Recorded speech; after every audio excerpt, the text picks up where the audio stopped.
Okay, we'll call the meeting to order. Committee of the Whole, Thursday, August 26th. And I'd like to acknowledge that we are on the unceded lands of the Mi'kmaq. Record of attendance, Lindsay has that. No absent with regrets. Any declarations of conflict of interest, anyone? And certainly you can declare at the time of the agenda item. We're good. Approval of the agenda, so we have additions here. 6A, renaming of Alma Square. 6B, Parade Street parking, and that may take care of itself when we do the reports. And 6C, tender results, compost facilities, skid steer leases, and I will probably want to do a council meeting after that just to make sure that we can get that 6C taken care of today so they can go ahead with that tender.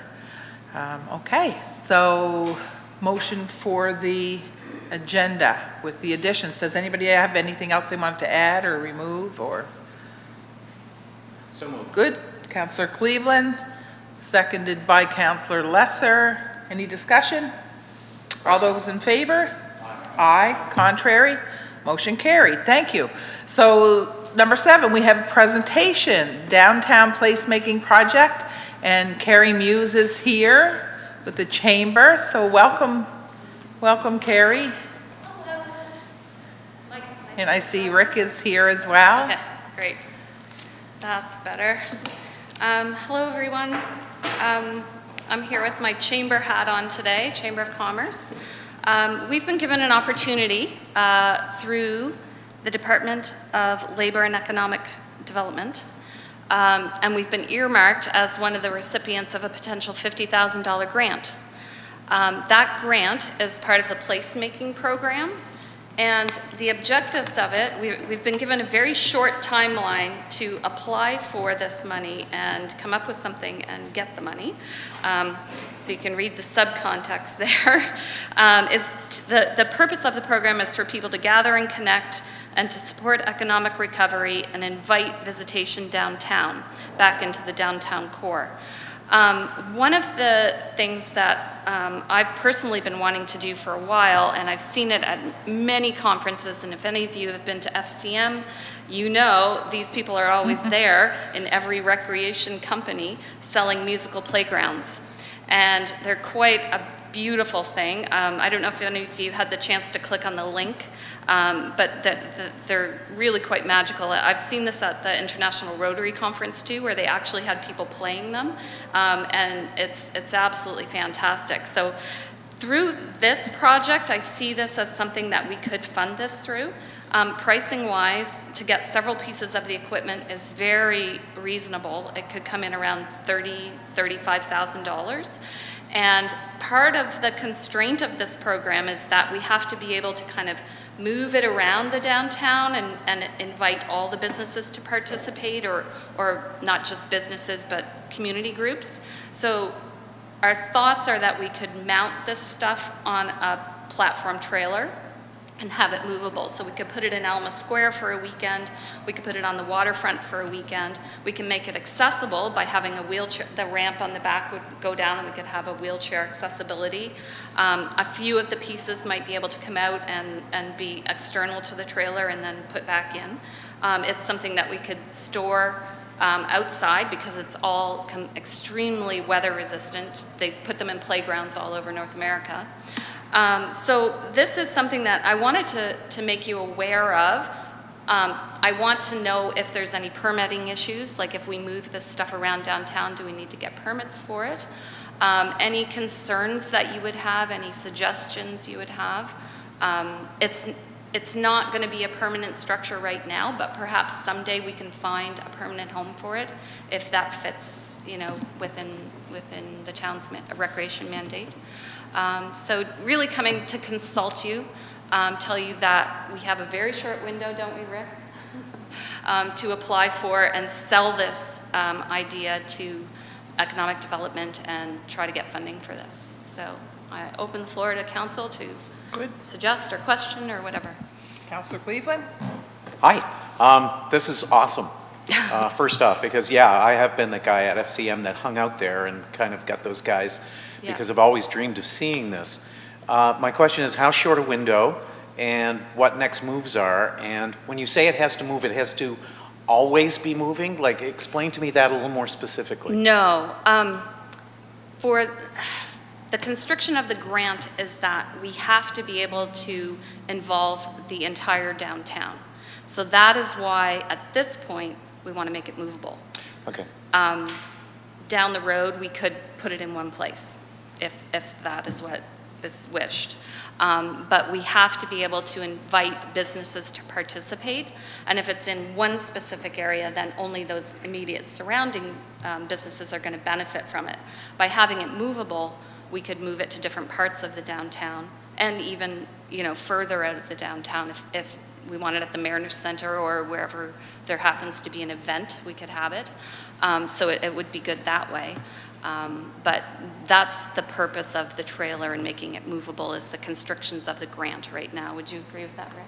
Yeah, the timeframes for... And the time frame. Because to put it in the ground permanently would take more time than to mount it on a flatbed. Okay. So Yeah. what kind of time constraint are you under? What's our deadline? What are we looking at? activated by the end of October, End of September. Okay. Yeah. All right.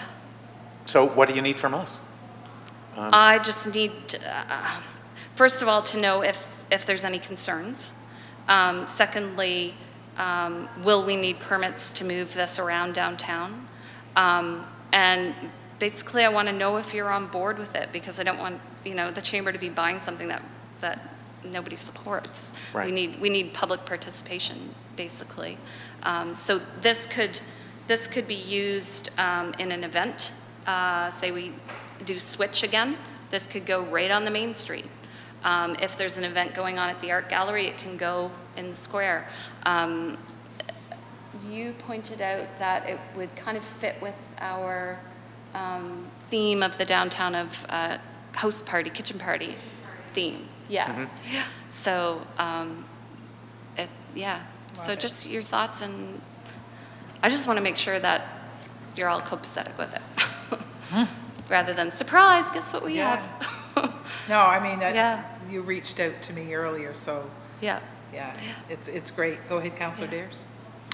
Yeah, actually, I really like the idea of it being mobile, because I think back to the time that I had a neighbor that had a very loud set of wind chimes, and and I didn't really appreciate it. So I think the mobility part of it is really exciting.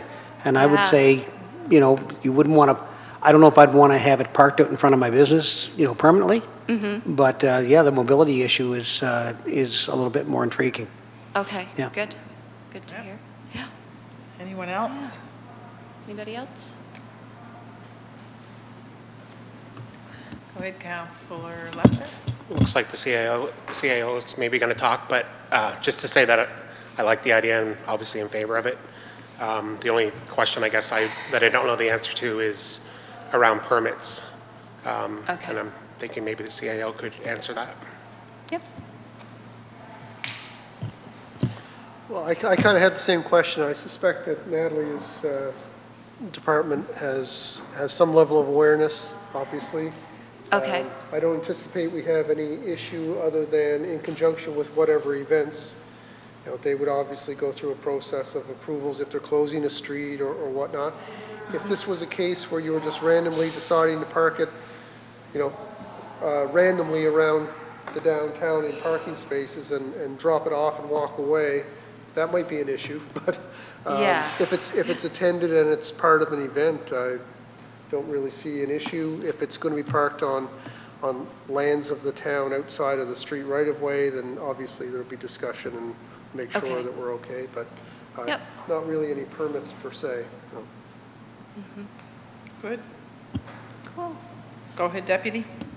I'd just like to say, I think the chamber has a reputation of stepping up and doing things without kind of being prodded. And I know one of my first meetings was the doctor recruitment or whatnot, and the great job that you guys did there. So appreciation big time for just kind of stepping up and taking the initiative on these type of things. And I think it's a great idea. I'm in full support. Great. Thanks, Councillor Barry.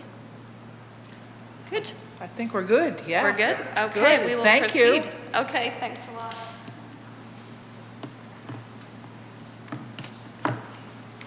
Okay, staff report, CAO report. Any questions there for this? Go ahead. Just before you move on to that, Councillor Lesser just kind of whispered to me, do we need a motion for that? It might be appropriate to have on the record council's support for the initiative. Sure. Okay. All right. Second by Councillor Lesser. Support for the initiative. All those in favor? Aye. Contrary? Motion carried. Thank you. Okay, so the CAO's report. Any questions for the CAO? We did get the letters off. It said at the end of the report, but we did get those off today. Good. Yeah, all right.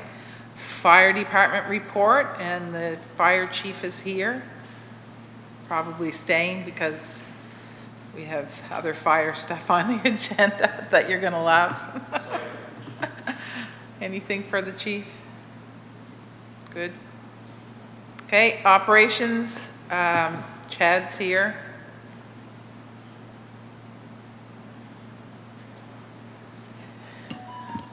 Councillor Cleveland?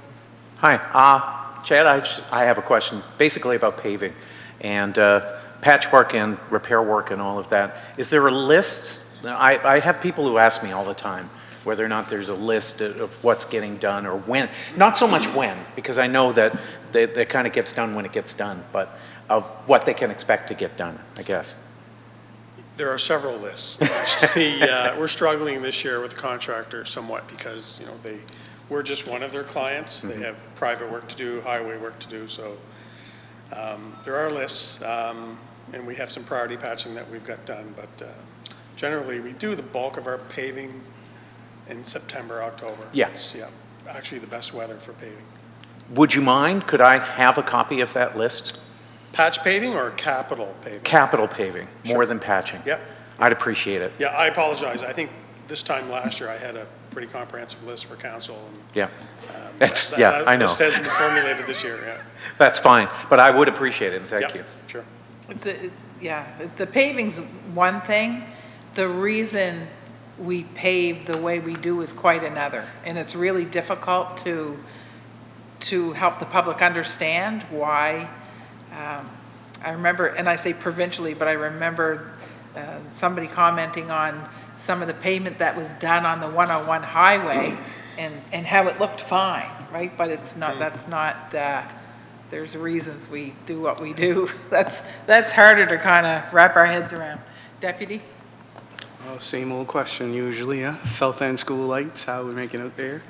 Yeah, so the lights, as I mentioned in my report, the lights have arrived, and our intent is to have them installed before the Labor Day weekend. Oh, great, thank you. Awesome. Councillor Lesser? Just a thank you, I guess, for the traffic authorities, number 3, and a crosswalk on Water Street. Yeah. It's going to be very welcome for You're welcome, yeah. those people that have been asking for it, so thank you. I mean, I know it's not in the ideal spot for No. the person who brought it forward, but No, it'll creates- serve the larger community. Yeah, for sure, it's good. Thank you. Good. Councillor Hatfield? Hi, Chad. Hi. I'm not sure if you have this information, but I just note that some American vessels have been contacting to come into the port. Do you know if that's actually occurred, if we've had any American visitors that have been able to come?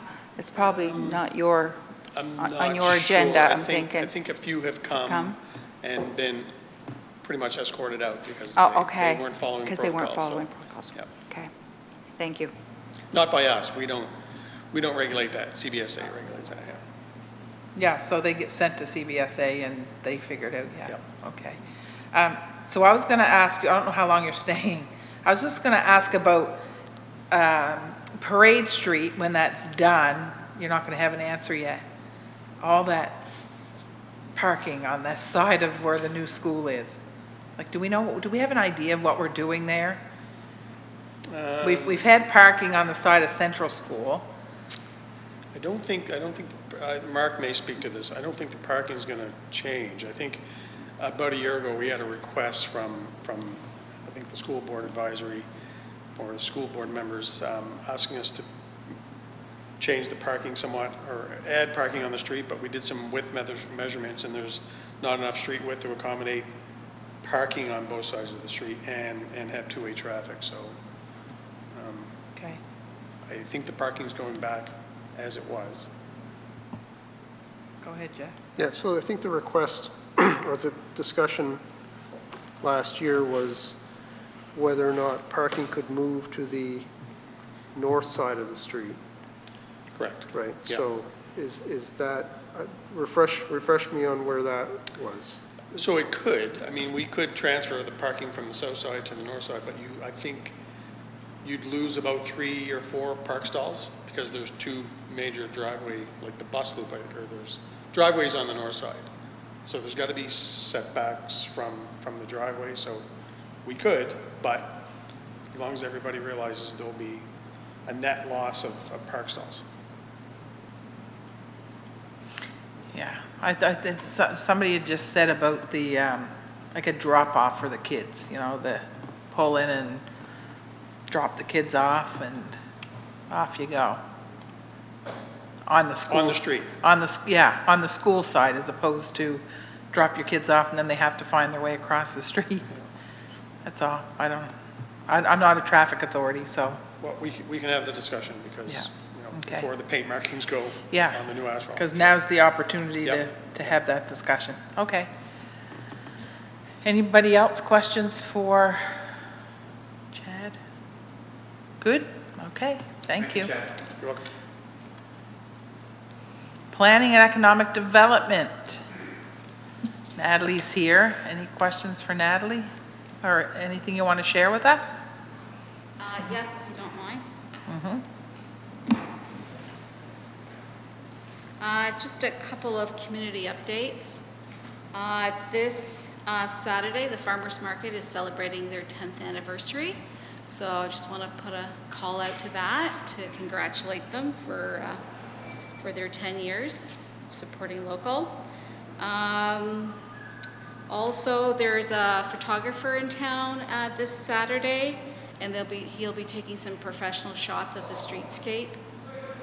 There are some kind citizens that have volunteered to participate, and they, you know, of a diverse nature. So that we'll be using that for some marketing material in the near future. The other thing I would just like to get council's feedback is I'd like to coordinate with the developers of the old high school to have a tour with council post September 18th, and that they can walk you through where they are with their plans and the layout. So just seeking your approval to coordinate that. I'll coordinate through Lindsay a time that would be suitable. So if you guys are all this, then I would be happy to do that. And the last thing is just to let you know, we've been getting in some complaints about people feeding deer. So we're working with our communications officer to restate what one should do and what one should not do, in addition to garbage and all of the other things. So just want to give you a little alert on that. So if I can ask a question on that one, do we know who's feeding the deer and have we fined them? We get from the complainant who they believe is feeding the deer. And so we have to catch them. You have to catch them. I When we just didn't catch know. them, then we will enforce the bylaws. Yeah. Okay. So I just wanted to give you good news and et Yeah. cetera. Yeah, great. Okay, go ahead, Deputy. Just like to say, great work on the unsightly. I'm sure that's not an easy file to get on, but I noticed Argyle Street corner down there in South End by the church is now all cleaned up, all 4 sides, and I actually drove by today and seen some people with some movement within the church, so hopefully some cleanups going on there. But I just appreciate the efforts. I know we often send emails, and you and your crew are on it and are doing a great job, so thank you for Yeah, that. the new owner has taken over the property, and so they're working with our department, and so they're doing that.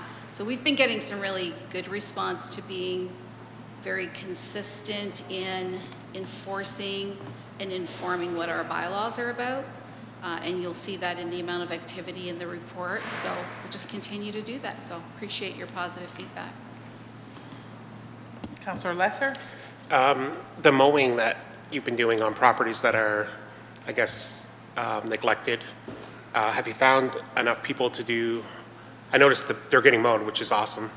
Are there enough people to fill those contracts, or are there still? So we've identified 3. Okay. And so because we have to, the short notice, so we size up the scope of the work and then determine who's the best fit. Okay. So right now we're good. Right now we're good. Main thing is to get the people who own the properties to mow their own lawns. That's really what we're trying to get to. Yeah. The second question is properties that are not being kept well, and if it's an issue of, we'll say, siding that's in bad shape, and we talked about grants and stuff that may be available. Are those being given to the tenants as I guess as we're talking to the people that own the property? Are we also telling them here are some options of getting funding to fix those? Yeah, so we have 2 one-pagers, and they're also available on the website under planning and development under regulations. You'll see there's 2 PDFs. One is for tenant services, and the other one is for landlords. So that identifies the Nova Scotia housing programs that are available for landlords and owners of residents, and as well as for minimum housing. So when we issue an order or a warning, we like to also provide them with that so that they can get a hold of those services to help them out. How are we doing with minimum housing? Are people coming in? Are they? They don't come in, but they call. They call. Yeah, we get referrals. It's actually, I think, with the latest update to the minimum housing standards bylaw, we have that little remedy that staff can up to $1,500. So we certainly try to execute that really wisely, but we try to work with the tenant to let them know where they can seek help and to get options. We have not had the situation recently where anybody had to leave or be evacuated, so we've been able to do the workaround with the tenant. And in some cases, we might get a complaint, but they don't leave their number. So we please, if you're calling our office, you need to provide us with contact information so that we can get back to you. Like this is when I start to be concerned, because I know it's August and we're still barbecuing and wearing our shorts, but in a couple months it's going to start to get cold, and a lot of these minimum housing standards are around the drafty doors and the windows and all those things that. Yeah, I would really encourage people to go to Nova Scotia Housing. We're encouraging landlords, if they can get a hold of anybody at Nova Scotia Housing, to really take advantage of those programs. But we're complaint driven, unfortunately, in that area. We can't proactively go into a home. If there's dangerous conditions that we're seeing, then we're certainly being proactive on that. Yeah, absolutely. Maybe, Mike, maybe we can do something on that in the next couple weeks, or within the next month, maybe do a little bit of media around that, like what people can do, because it's October, November, I start to get the calls. Yeah, I was actually thinking about that yesterday, because there's the Field Bank program, food banks have started again. There's a bunch of resources out there, and maybe it's putting together that resource sheet that goes beyond the housing. Yeah. Go ahead, Councillor Hatfield. Oh, hi, Natalie. Can you just update us on the Mural Program, where the 2 projects are at this point? Sure. So one of the applicants is the Iceworks building on the north side. So the design has been completed by the property owner. And so now what they're doing is organizing the scaffolding. So they have to organize the scaffolding. So the property owner, actually we were in contact last week, he'll keep us up to date, the society up to date, and then the goal is for us to actually journal the process. So whether it's video and pictures, just so that the community can see the process of that. So he hopes to complete it, whether pending whatever in October-ish. Okay. The other one is the one that is the applicant is ArtSmart, the ArtSmart program through the Art Gallery. And so that project is actually completed. So all of the individual panels, I don't want to, share their thunder because it's quite exciting. So the actual mural is done. It's in panels. So what they're doing now is they've sought a contractor to do the installation. So that's going to go on the south side, Brown and Main, the Trask building, the south side. That's where that's going to be located. So they found a contractor to do the installation. So they have to get that organized. So they're just looking at the quote, and once they can get that complete, then they will get that up. And I think they want to get that done in September. And again, the same thing. I think they have a lot of still pictures, and then we'll do a little bit of videoing, and then create again that whole messaging. So that will be completed. And then once those two are done, then the society is going to do another competition call for applications for the next round that will have projects into the spring. Good. Anything else for Natalie? Good staff. Thank you very much. You're welcome. Engineering. And Mark is here with us. Any questions for our engineer?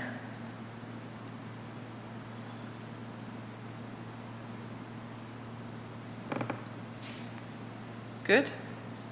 We're doing well on Parade Street. And yeah, if you want to come up and share, you might have something to share there.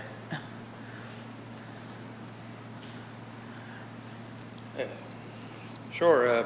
Parade Street's really coming along. Contractors worked very hard the last few weeks. The project's broken into 3 phases. First was to Willow, second is to School, and the third is to Pleasant. You finish the underground, do the asphalt, and then eventually we'll run the asphalt full length. So right now, all the pipes are installed below ground to School, finished today. Water being tested, and we're gonna hopefully pave the end of next week, get you to School Street, which is important. Brunswick School will all be open for school opening. Then the equipment advances past School Street, and then we have to work from there to Seminary to Pleasant. That's actually the easiest part of the project. So Okay. they'll be there in 2 weeks.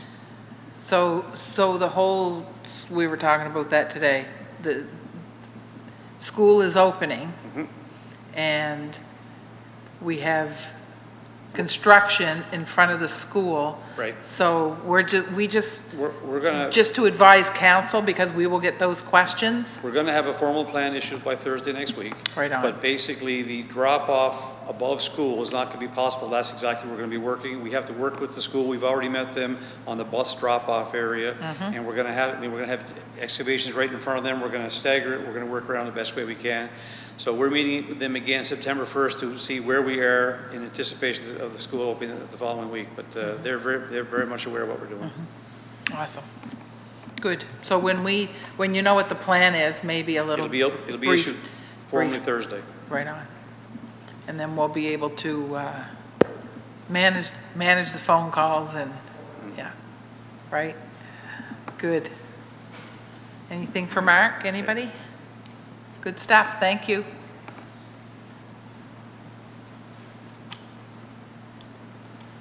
Okay, Finance Department. Jerry's here. There's something on the agenda later? The budget adjustments. Okay, we'll take care of that later then, or? All right. Anything for Jerry? How we doing? Okay? Okay. All right, and Yarmouth Recreation. Frank is here. Busy summer.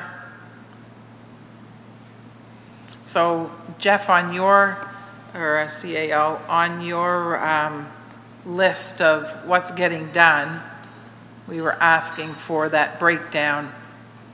So that's not on this yet. That'll be next time. It is? Maybe I missed it. I just read it. I read it. Yeah, I'm looking right now at the breakdown of participants by address in the different programs.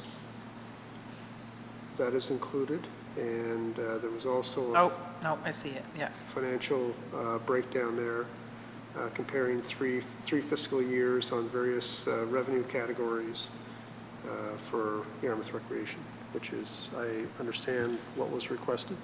Yep. Any questions there, anyone? Go ahead, Councillor Lesser. Yeah, I guess I was just trying to figure out how much COVID has impacted, participation. And obviously, it's looking at the numbers, it's had its impact. I can also say that on a personal level, my grandson's attended the sports camps and loves it. You've got really good staff on and lots of variety of activities. So those are really good. My only concern was if COVID's really having a major financial impact on running these programs. Good. Anyone else? Okay. Thank you, Frank. Unless you wanted to share something, by all means.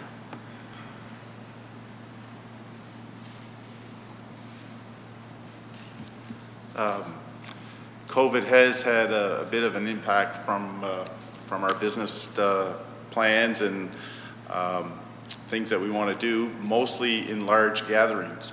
As far as revenue, ironically, the last 2 summers, we've done extremely well with student employment grants. So when we've got, in the past, maybe $6,000 in student employment grants, the last 2 years, we've got 43,000 and 58,000. Wow. So they upped their portions. I think this year we got $9.71 per hour funded.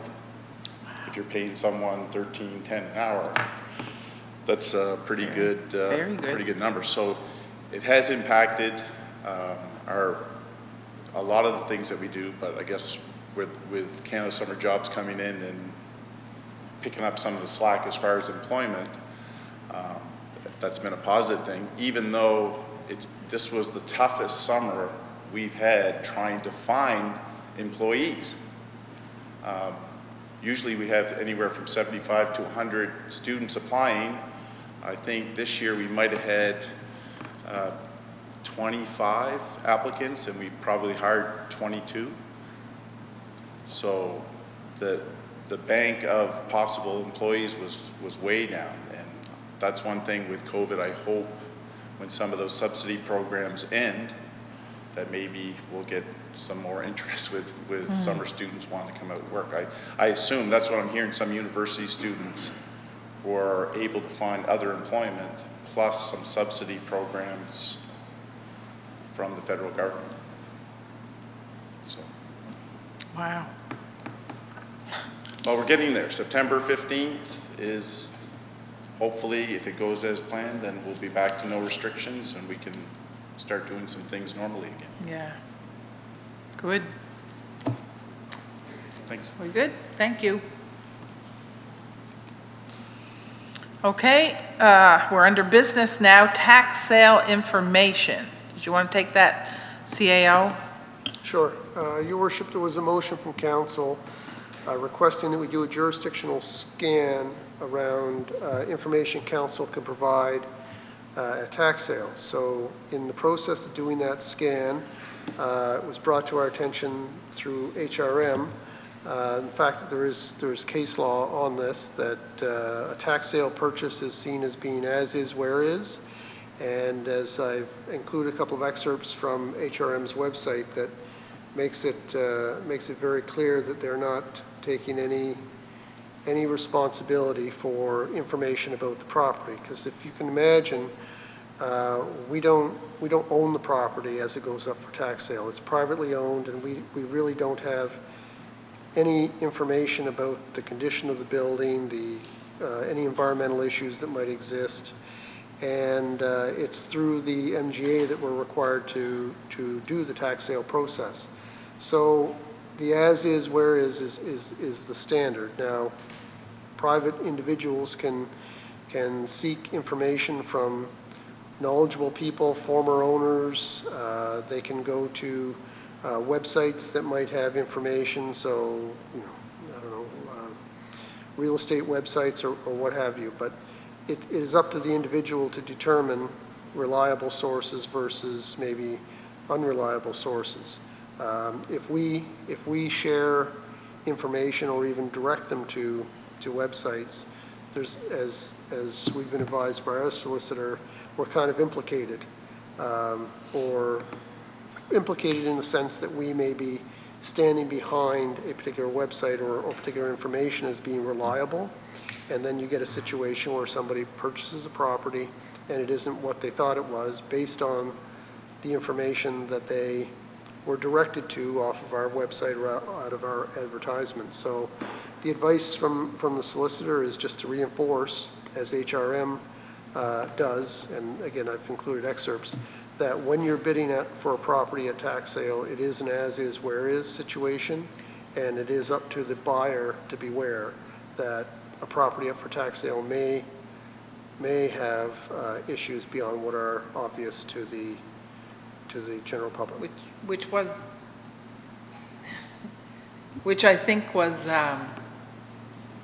it wasn't even about the buyer being aware. It was about the ability of people to be able to purchase properties at tax sale and have no funds to fix them up. And then in the end, it costs $300,000 or $400,000 for taxpayers to, that, I think that was that not the issue? Sorry, go ahead. Yeah, I think that was what brought it to the attention. I appreciate the exercise that you've gone through, and I very much agree with the fact that we should ensure that the message that is indicated by the Halifax, by HRM, I think that's a good message to get out to the public at any tax sale. And I would ask that be included. Yeah, I agree. I agree with all this. I do. I just, you know what we're trying to do. We're just trying to find a way for. Yeah, I misspoke, Your Worship. I didn't think that was the issue we were driving at, but the ability of a buyer to be able to financially take on the risk and responsibility that comes with property ownership. Unfortunately, we don't have as we talked about before, we really don't have a mechanism for that.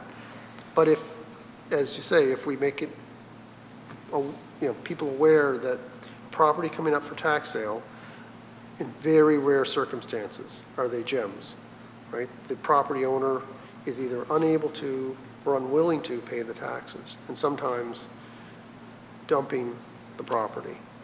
And so that's not doesn't usually lead to gems being found. Mm-hmm. So yeah, we can reinforce that message with the kind of wording HRM has, and hopefully that educated or aware buyers will be less inclined to dive in. You're absolutely right. Who can't afford it. There are buyers out there that would look at that and say, you know what, I won't take on that property. Unfortunately, they're not the ones we're trying to reach, which is just probably cost us cost the taxpayers a small fortune. Okay, all right. Anybody else?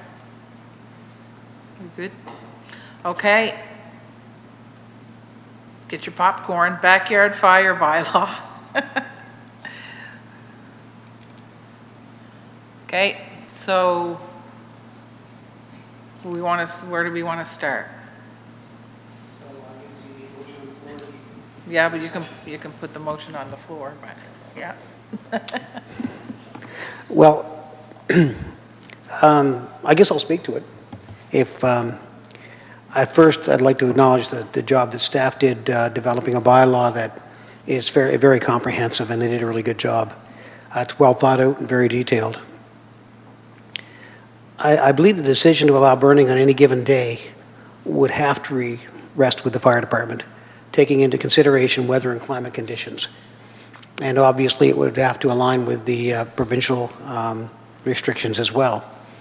I had a couple of suggestions to offer in regards to the bylaw, and one would be restricting burn times through the weekdays to after 5 p.m., which would allow for some of the suggested entities that operate during the regular weekday hours, such as child daycares, to be removed from the sensitive receptor list. And also to reduce the burn zone for sensitive receptors to a reasonable distance. These are very small, contained fire pits, and properly used in accordance with the bylaw will have little or no impact on others. Although the sensitive receptor guidelines are worthy of consideration, certainly, 90 meters may be excessive. From personal experience, I would suggest that 30 meters or 100 feet is adequate, considering once again that these are not bonfires. During previous discussions here at the table, I recall some of the concerns that were raised should we adopt this bylaw, and one of those being the amount of extra work that would be required of staff, particularly the fire service. I personally don't believe that there will be any excessive responsibilities that arise from this, and nor do I believe that there will be a run on town hall for people to obtain a permit. But having said that, I would hope that we wouldn't dismiss it simply because we don't want to do the work. I've also considered the concern that various restrictions listed in the bylaw mean that not everyone will qualify for a permit. In fact, on the property I presently occupy, I wouldn't qualify. But it should never be a case of, I can't have one, so no one else should.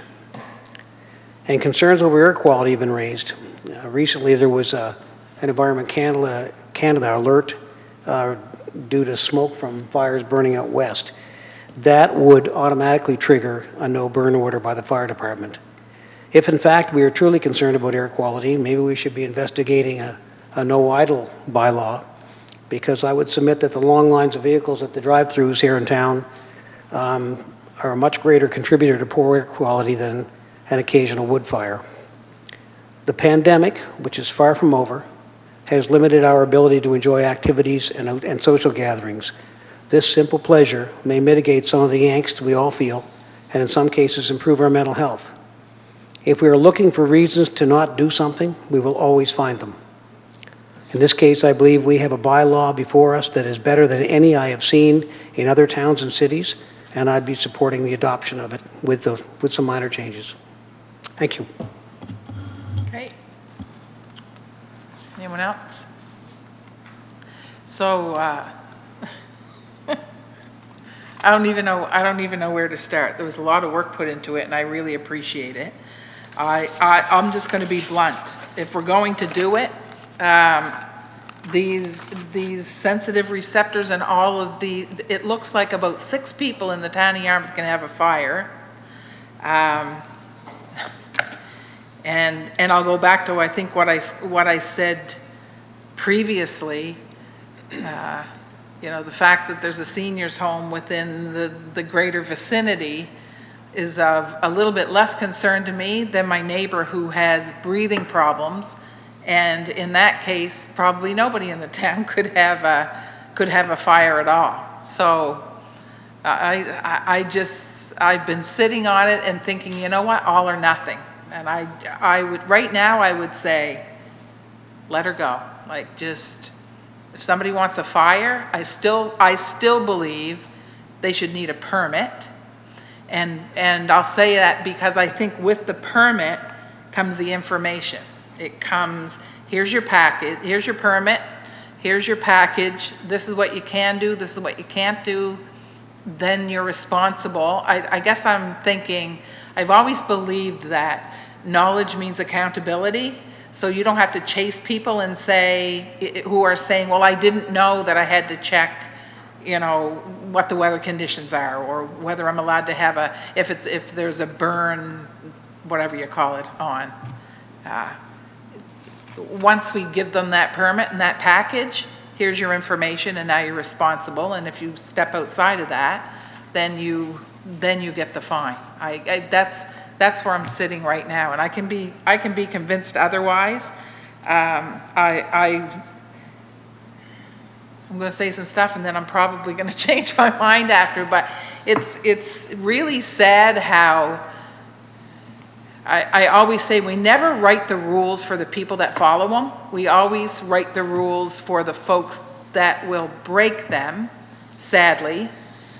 And in this case, sometimes I think that the few are ruining it for the many. And I've sat here for 8 years saying no fires in town and that's why, because of what will happen with the few who always break the rules, and the neighbors have to call and the police have to come out. And after a while, it's just like, can we let the people who will do things respectfully do what they want to do in their backyards with some rules around it, and not let the few that don't do things properly ruin it for the rest of us? Because there's fines and there's all those other things. If I did this, if I said yes to this, I would take every one of those receptors. It doesn't matter where I would just take them all out. If you're going to burn in town, have a fire, have at it. And then come back to the table next year and see how she's working. You can't take it away from people once you give it to them. Right? I know this is what you want to hear, Chief, but I'm only one person.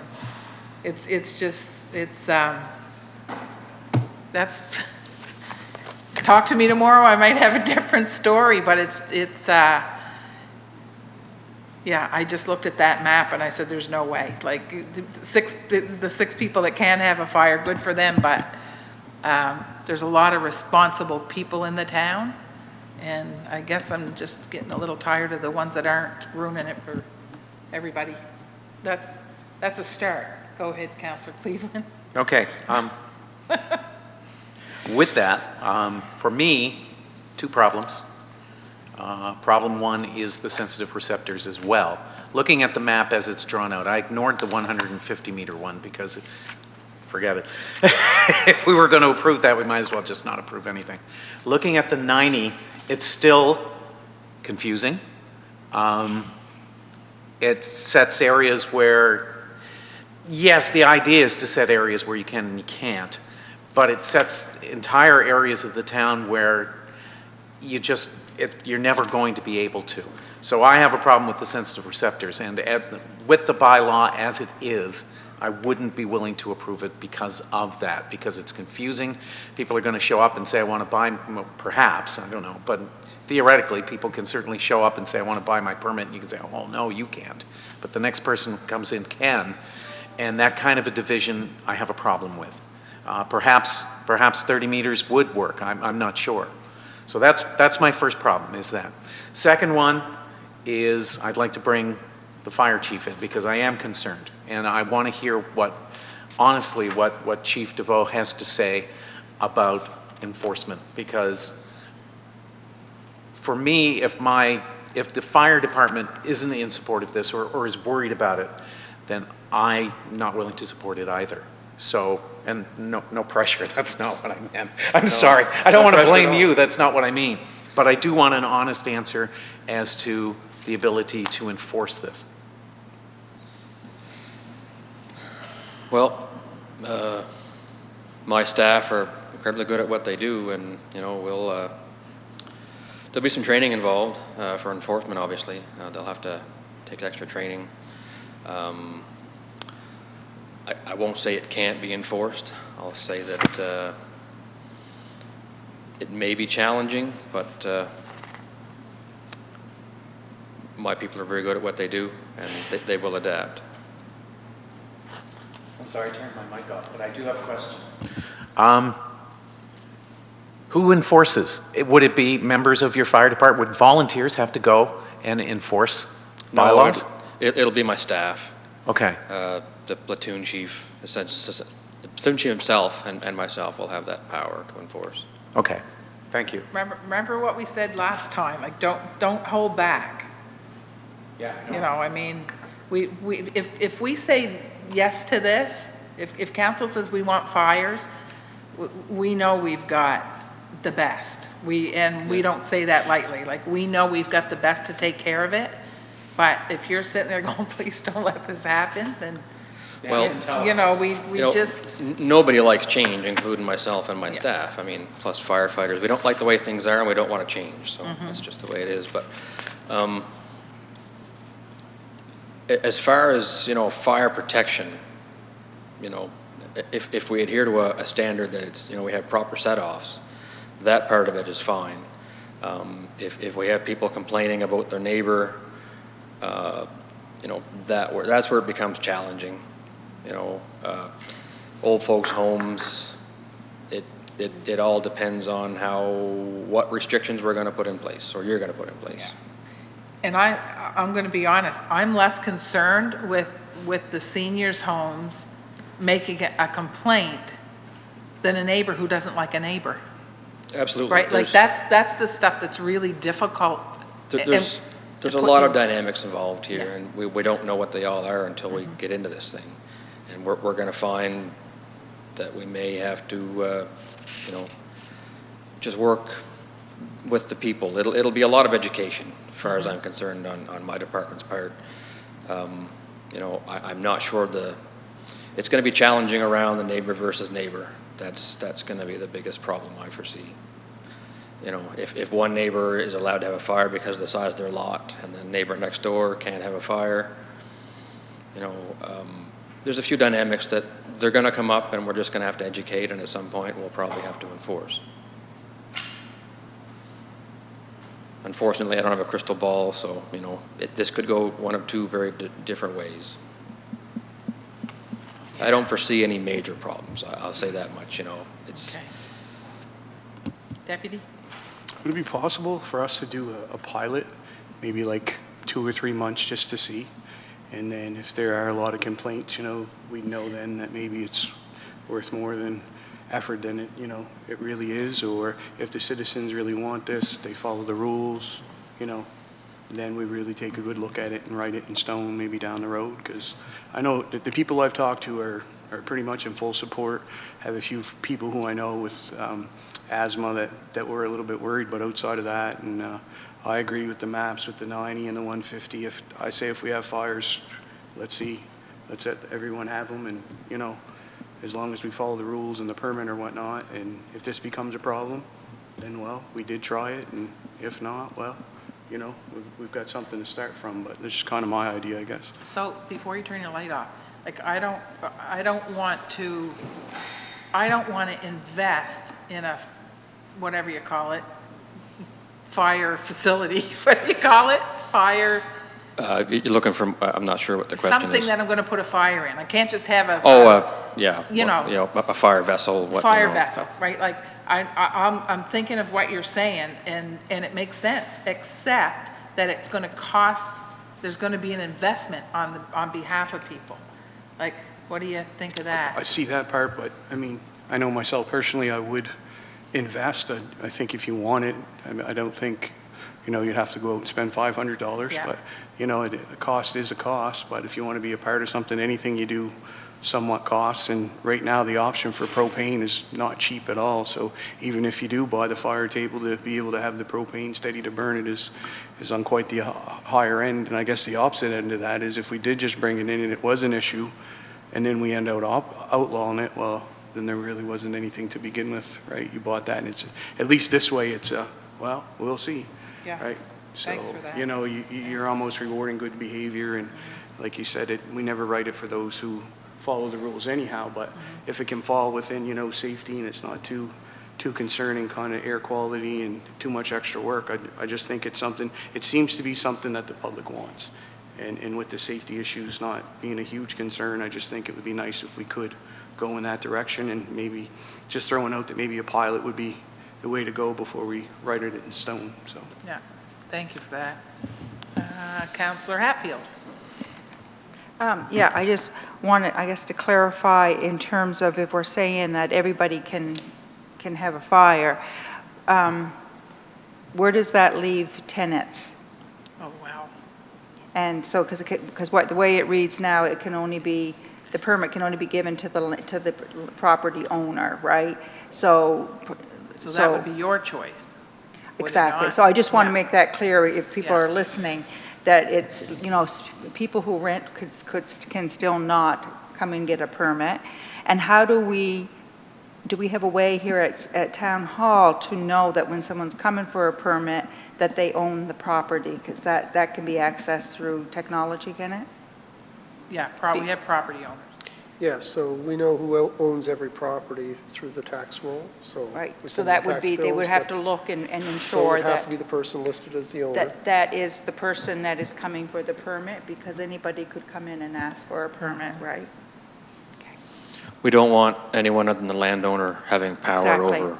You know, If it's a 6-unit apartment, I get my fingers right here, then, we don't want 6 campfires in the backyard. I agree fully. That was one of my biggest concerns with the whole thing, and I really like that aspect of the bylaw. So it certainly relieved a lot of anxiety for me that it's set up this way. So thank you. Councillor Dayers?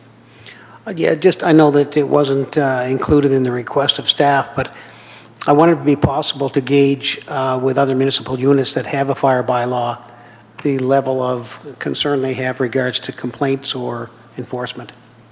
So in other words, HRM, Sydney, Digby, Shelburne, all have fire bylaws. Are they seeing an excessive amount of complaints? Is it taxing their staff to address those complaints? I don't wonder if there was any information in that regard. I didn't seek that information. We looked at the bylaws online and drew from them, but we didn't go into actually asking them how effective they were, right, in terms of Okay, thank you. complaints and so on. Good. Councillor Lesser? Yeah, I guess my personal opinion doesn't really matter as much as what people that have elected us have asked for, and I haven't had anybody tell me they're not in favor of it, but I've had a number of people contact me and say they would like to see something in place where they can have a fire in their backyard. So my support would be in favor of something. As far as what that looks like, I don't really know, because I think even the 90, I'm just thinking of the people that have actually contacted me and knowing where some live, I don't think the 90 would allow those people to have fires.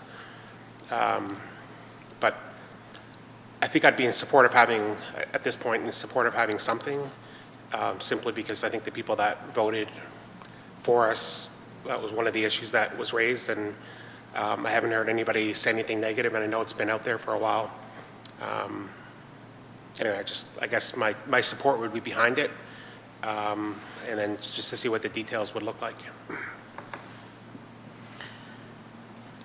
So, Your Worship, this isn't necessarily, as Councillor Dare started the conversation or the discussion, this isn't necessarily an all or nothing, take it or leave it, it's this way or it's no way kind of thing. So, Councillor Dare's made some suggestions around things that could be tweaked within the bylaw that may make it available to more people, but also maybe by changing the hours, for instance, what the burning hours, you can affect how some of these sensitive receptors might even be impacted or not impacted at all. There are other things within the bylaw that can be tweaked, and you don't need to get it perfect the first time, because you always have the opportunity on something like the burn time or the wind speed or the air quality. You always have the opportunity to amend those parameters so that you're not taking the privilege away from people. So the buffer, gives or takes away the privilege from certain property owners, but other metrics might actually limit the burn to the times or the evenings that are least likely to negatively impact neighbors and neighborhoods. So, the idea of a pilot, I agree with you, Your Worship, is that there could be a fairly significant price to pay that people may not want to if they fear that the privilege may be taken away by council next month or in 2 months' time or even next year. But you can limit the privilege to times and situations that are less likely to impact neighbors, less likely to create a fire hazard. Again, I'm thinking about wind in that case. And we've had a week here where maybe things have been a bit wet leading up to it this summer, but the air, the humidity and the conditions this week, I don't know what it would be like to have fires in your neighborhood. So those things come into, I don't know who would want a fire, but those things come into play in terms of would the fire department give you the green light to burn tonight, or maybe the red light because it's not suitable? So I think you can adopt a bylaw if you want to adopt a bylaw, and we can monitor the number of permits that are being requested. We can monitor the number of complaints or concerns, as you can. You folks tend to hear when people are unhappy, and we can come back to the table and say, okay, what were the conditions on the evening or the day when this was an issue, and whether or not, you know, there's any kind of a pattern there that gee, we seem to get a lot of complaints when the atmospheric pressure is below a certain a level or above a certain level. So, you know, we can tweak this depending on what our community says to us once you implement it. It's awfully hard, and as Mike said, or Chief said, we don't have a crystal ball. We don't know what will happen. We don't know what the level of demand will be. We don't know what the level of nuisance will be, or maybe it'll be non-event. I think back to a couple of years ago when the federal government made a change in terms of legalizing marijuana. Leading up to that, the panic, the Y2K, some of us remember that, right? The panic, the sheer panic about what was going to happen when the clock rolled over. This could be another one of those. It could be something that you put a bylaw in, and it turns out it's what people wanted, and they're willing to accept a little bit of smoke now and then. You know, that's just part of the happiness. So maybe we shouldn't try to make this perfect. We should make as good as we think it needs to be, and roll with it, and then monitor and listen to the chief and staff, and listen to your constituents going forward in terms of how you change it later. Yeah, I agree, and I think that I mean, I'm sitting here a fan of not get rid of all those boundaries, like get rid of all the circles. It'll sort itself out. I don't think every household in the town of Yarmouth is going to be lined up for a permit. But I do believe that, again, knowledge is accountability. Not that people that are supposed to read it don't. That's the problem, right?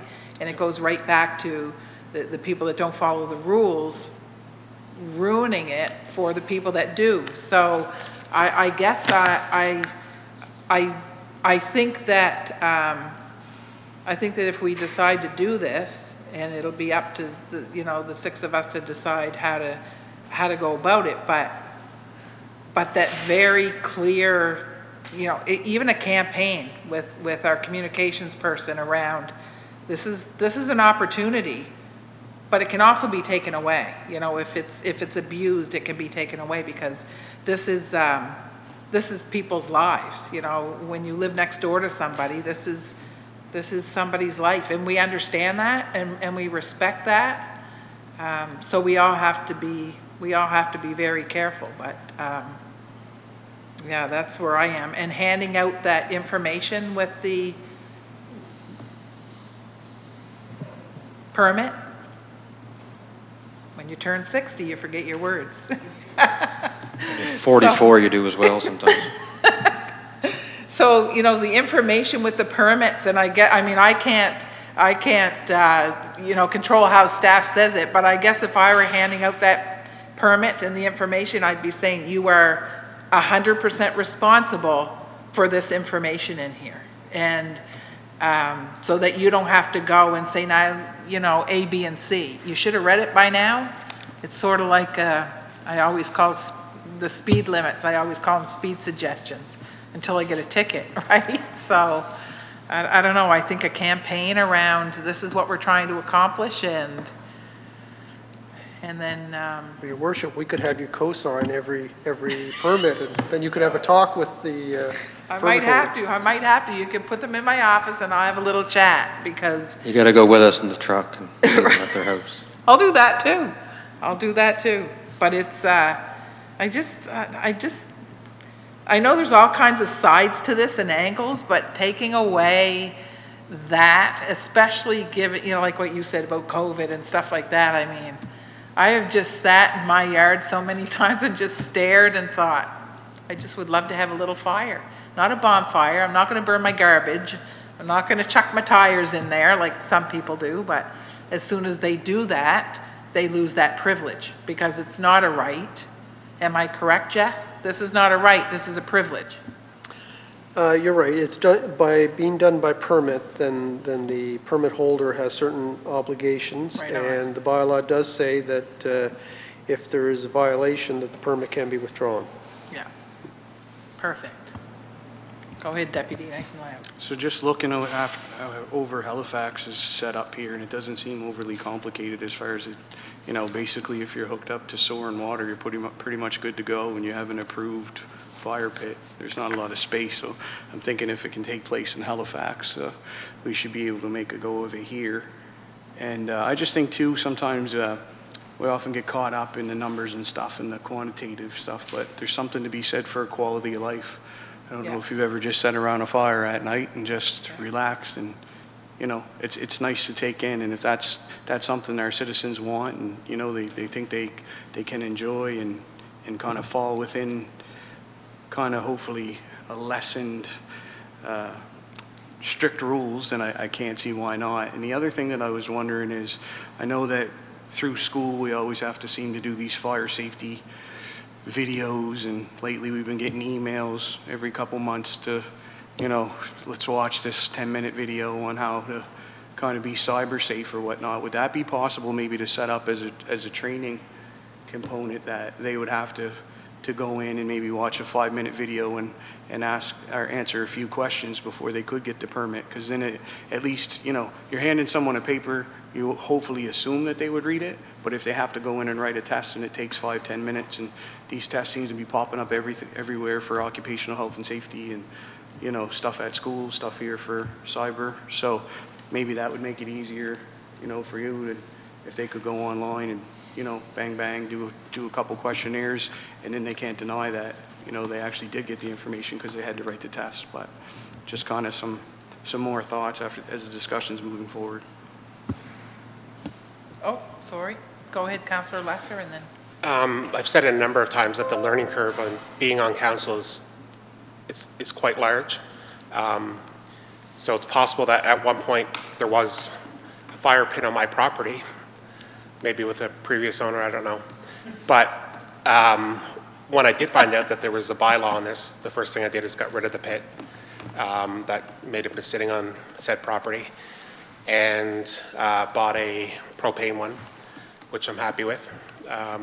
It's not quite the same. So it's not, like I said, it's not something that I'm necessarily looking for myself, but I do think citizens would like it, and I think it does improve quality of life for most people, except, you know, those with asthma. But, you know, I'm not sure how many people even realize that there is a ban on it. I know it's our responsibility to know the bylaws, but I guess the confusion is, you know, all the stores sell the pits in town, and it kind of seems like if they sell them, you can use them, but you know, I know they're selling them to people outside of town as well. But I have a feeling, like we've said before, there's fires happening anyway, and this way at least we can prevent the ones that shouldn't be happening. If they don't have a permit, we can at least have more enforcement on that part. And that's it. Okay, so what do you want next there, CAO? Do you need a motion? Do you need a? Your Worship, if there are specific amendments from what is in the bylaw draft right now, then maybe by motion, some direction from Committee of the Whole on what those amendments are that you want. Okay. Excuse me, I've heard a few different things. And so if you make those by motion, and again, this is advice back to council, as is the whole bylaw, we'll amend the bylaw and bring it forward for first reading at the September council meeting, if that's your wish. Okay. So, okay, who wants to make any changes? I do, but I can't make it from this seat. Can I just, does it have to be? Your Worship, I think in this case, look, the six of you have opinions on this, and I wouldn't constrain yourself by formality in terms of I can't make a motion. What staff are looking for is direction, consensus, or at least majority from the six of you on what you want changed. So if you have ideas, don't be constrained by the fact you're sitting at the controls, because staff need the information. Okay, because I could really put the deputy in this seat and have at her. Because my first thing would be to get rid of the maps. If we're going to do it for everyone. And then let it sort out.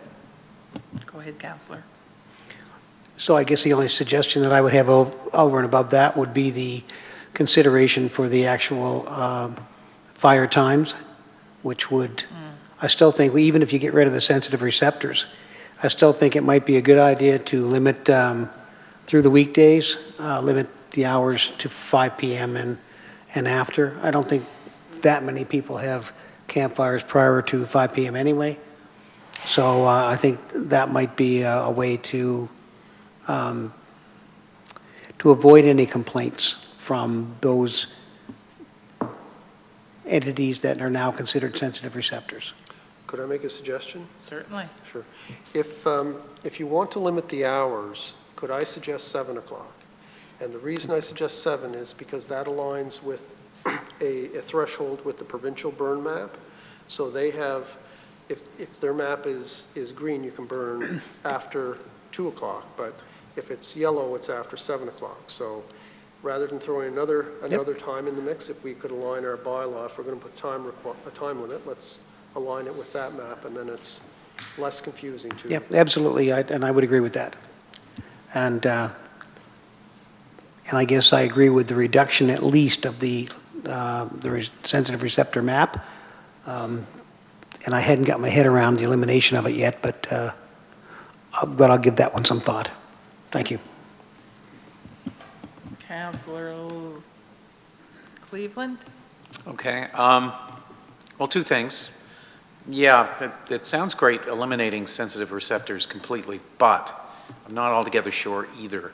So 30 meters sounds fairly reasonable, I would think, but I don't know. That's something that, but I think we need to, at the very least, reduce the 90. The other thing is I'm assuming, and maybe I'm wrong here, but I am assuming that in the event that there's a no burn order that the province has, that you can't have one of these. Okay? Yeah, that's correct. Okay, I just want to make sure. Yeah, so in the information pack, there would be, information around that, where they have to check.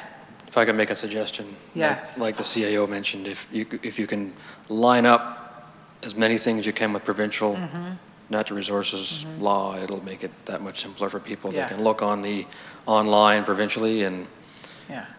it helps them to understand the big picture.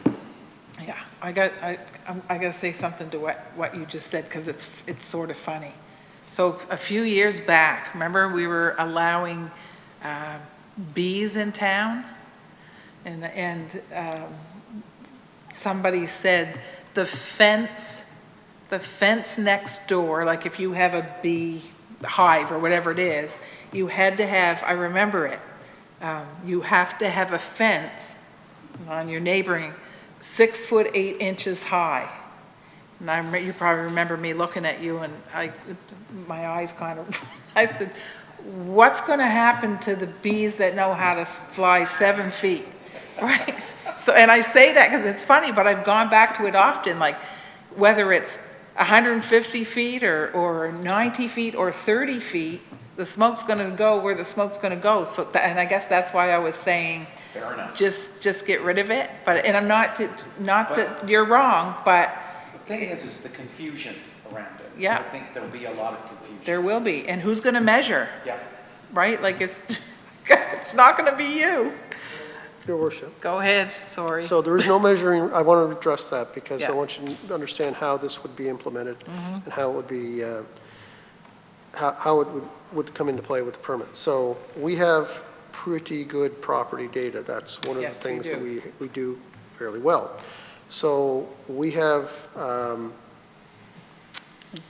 all of the sensitive receptors.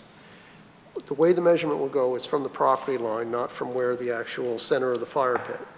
So we can, with our, as you can see with our mapping that we've provided, we can draw those circles and eliminate those properties. So if somebody from 40 Ellis Avenue, if it doesn't qualify on our map, there's no need to apply because we know that that property is not going to be eligible.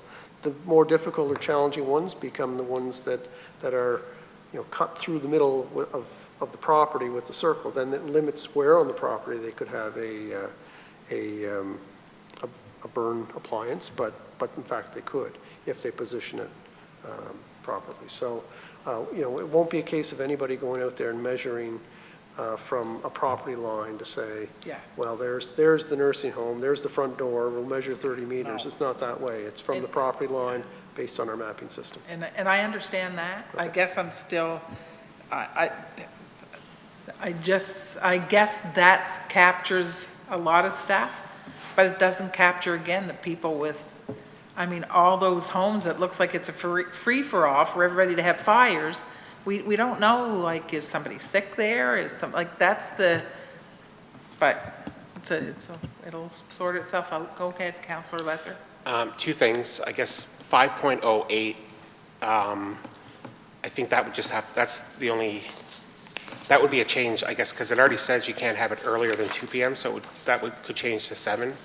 And the other part, just for anybody watching, is there is a midnight ban as well, so that would be an important one as well, because I think sometimes with these backyard fires, there's some noise that can go with it with, whatever you're doing at the same time with it. So I think the noise part, it has to end at some point. So I think the only thing that would have to change on 5.08 is if we decide is just the 2 p.m. start to 7 or whatever time. And the other thing I wanted to say is I think we all appreciate our staff and appreciate the fact that I know probably deep down you're not really excited about this, but that you're willing to accept some change and move forward with it. And it says something about our staff in general, and it's great. I don't think, just being a citizen up until this point, you have no idea what goes on behind the scenes and how many people are involved in it. But without a doubt, we have the best staff that I think any municipality has, and I appreciate the fact that you're willing to at least take a look at this. Thank you. Councillor Hatfield? Yeah, I'm still struggling with this sensory areas as well, sensitive areas. I'm not sure for or against. I'm really kind of in between with it. I'm just wondering if it's possible that if we could get what that would look like for a 30 meter, so that we could kind of look at that and see what that would look like in terms of making decisions around it, whether it's necessary or not, but at least it gives us visually something to look at. Good? Yeah. Okay, anyone else? So what do you need from us now? Well, okay, Your Worship, so maybe I'll just poll you a little bit right now so I understand exactly where everyone is. So if we change in that one requirement, I think it was Councillor Lesser pointed out, it was 5.08 where it puts in the time limit. If we change 2 p.m. to 7 p.m., is that what people are asking? Is that what would get the support of council on that one? Or is there a different time?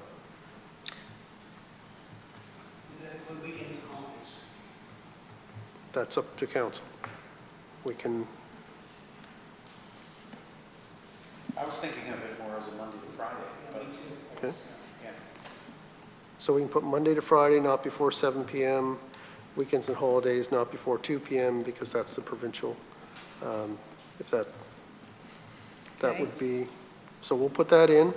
Now, just bear in mind, whatever we put in to this that comes back as first reading in September at the council meeting, if you feel at that point that you've given this more consideration and you have something that you want to change, you can make an amendment at that time. Then we go to well, we actually don't go to a public hearing, but we do have a second reading. Up until that time, anyone can make a submission or speak to you, and you can bring their concerns forward. At second reading, if you have further thoughts and amendments you wish to make, we can make those amendments and redo the second reading. So You can do that as many times as necessary to get it to where you want it. So all I'm trying to say is, this is not your last time to have input. The September council meeting is not your last time to have input, so don't feel like you can't continue to think about this and listen to your friends, neighbors, and constituents, and if you have other ideas that can improve this, bring them forward. So we'll go to 7 p.m. Monday to Friday, 2 p.m. weekends, and holidays.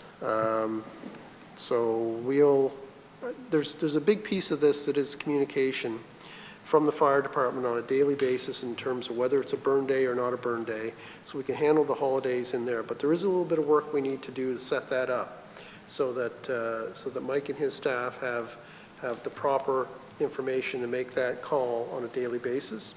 That we'll work on. We don't have that in place yet. Shoot, there was another thought. On the enforcement side. So in order to be a bylaw enforcement officer, to have authority, you need to be a special constable. You need to be registered with the province, apply for that status. And there is now a higher bar to cross to achieve that, including some training that the Department of Justice insists on. So there is a bit of time that's required there as well. So just flagging these couple of things so that council understands that our full ability to deal with this isn't going to be instant, but it will be as quick as we can possibly make it. Come back to sensitive receptors for a second. I've heard two things. I've heard get rid of them altogether, so then we don't need a map or to even identify them. And I've heard some concern or an opinion that they could be reduced to maybe 30 meters, and that we'd like to see that. Do you want? So make a suggestion here. We can create a map with 30 meters. We can circulate that to council. We can include that slight amendment in this draft of the bylaw. We can bring that forward to first reading at the council meeting, at which time you can decide prior to approving first reading if council is unanimous or even a majority have a feeling that it shouldn't go forward with the 30-meter buffer, that it should be no buffer, no sensitive receptors, amend the list of sensitive receptors. Those kinds of amendments can be made right there at the council table prior to approving first reading. So you have time to think about that. And you'll have the map that you want to look at to help you inform that decision. So if it's all right with you, or if you think that makes sense, then we'll create the map and we'll make the adjustment to 30 meters in the bylaw. I mean, obviously subject to your further consideration in September. Okay, go ahead. Just a quick question in regards to that. The properties that are listed as environmentally sensitive, I'm guessing that's the Broadbrook. That's right. So is there rationale for not allowing? Yeah. So when this came out of the CCME guidelines, and they actually listed those kinds of areas. And what the rationale was, as I'm interpreting what I read, but is that environmentally sensitive areas like grasslands and so on, that if sparks got into them, and you know how that marsh further down sometimes gets burnt, that could be devastating to the environmentally sensitive area. And so that's why they included it in their list, and that's why I included it in our list. But if you want to take that out or any of the other sensitive receptors, again, that's your discretion. Good. All right, do you need anything else? I don't think there were any other points to my side. Was there anything else that people wanted amended or discussed or want to discuss for first round? I'm good. Chief, you good? I wrote down 5.08, Councillor Lesser, you brought that up. You got that?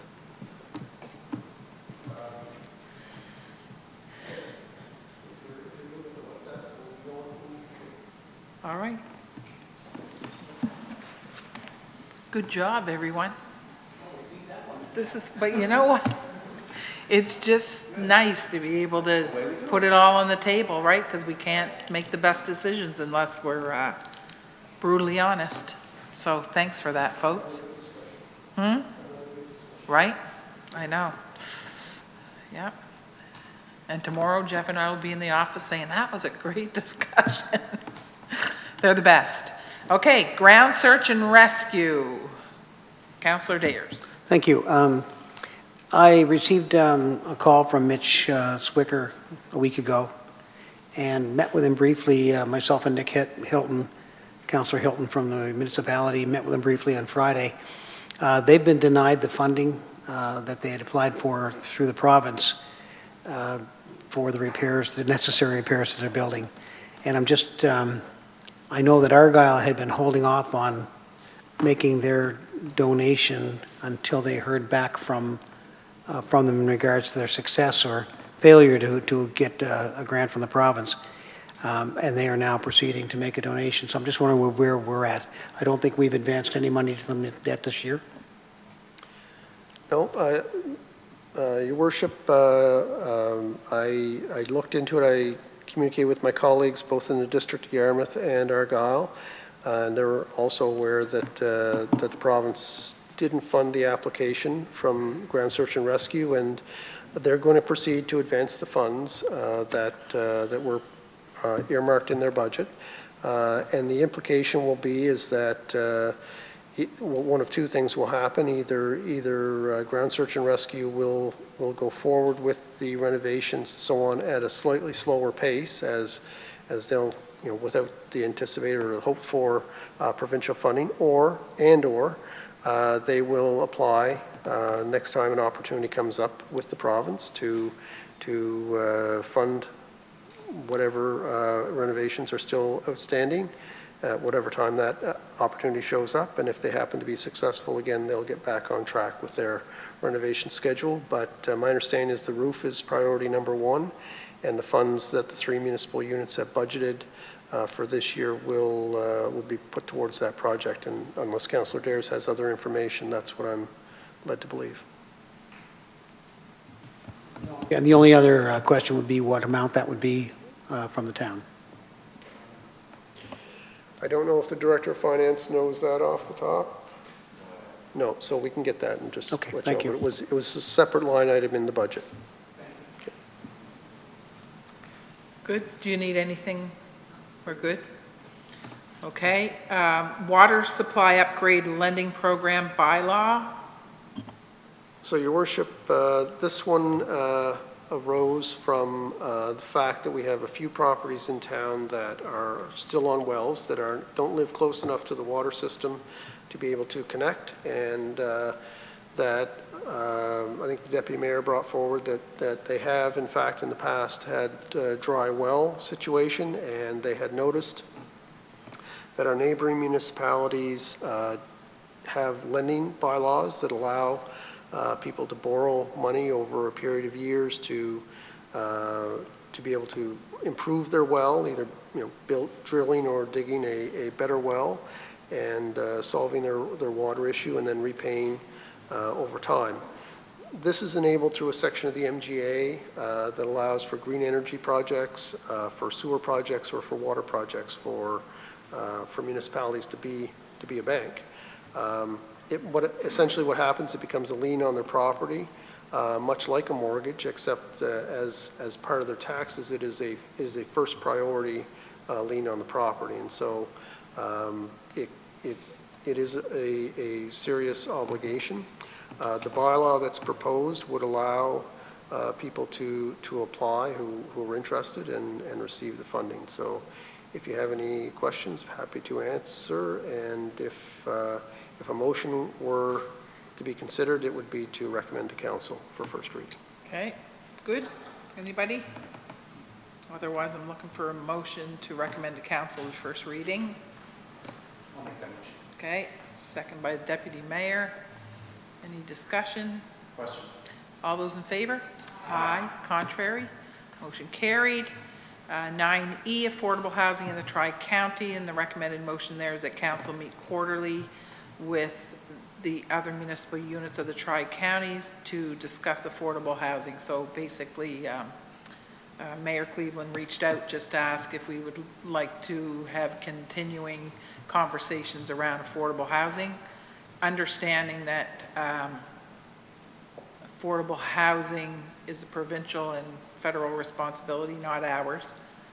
But it's good to have those conversations just to see where everybody is. Oh, you need a motion? I do. Oh, Councillor Dares, whoops. Yeah, I guess my curiosity is, are they talking with full council or just a discussion? Appointees to a discussion I think group? it's just a conversation. It's not the full councils.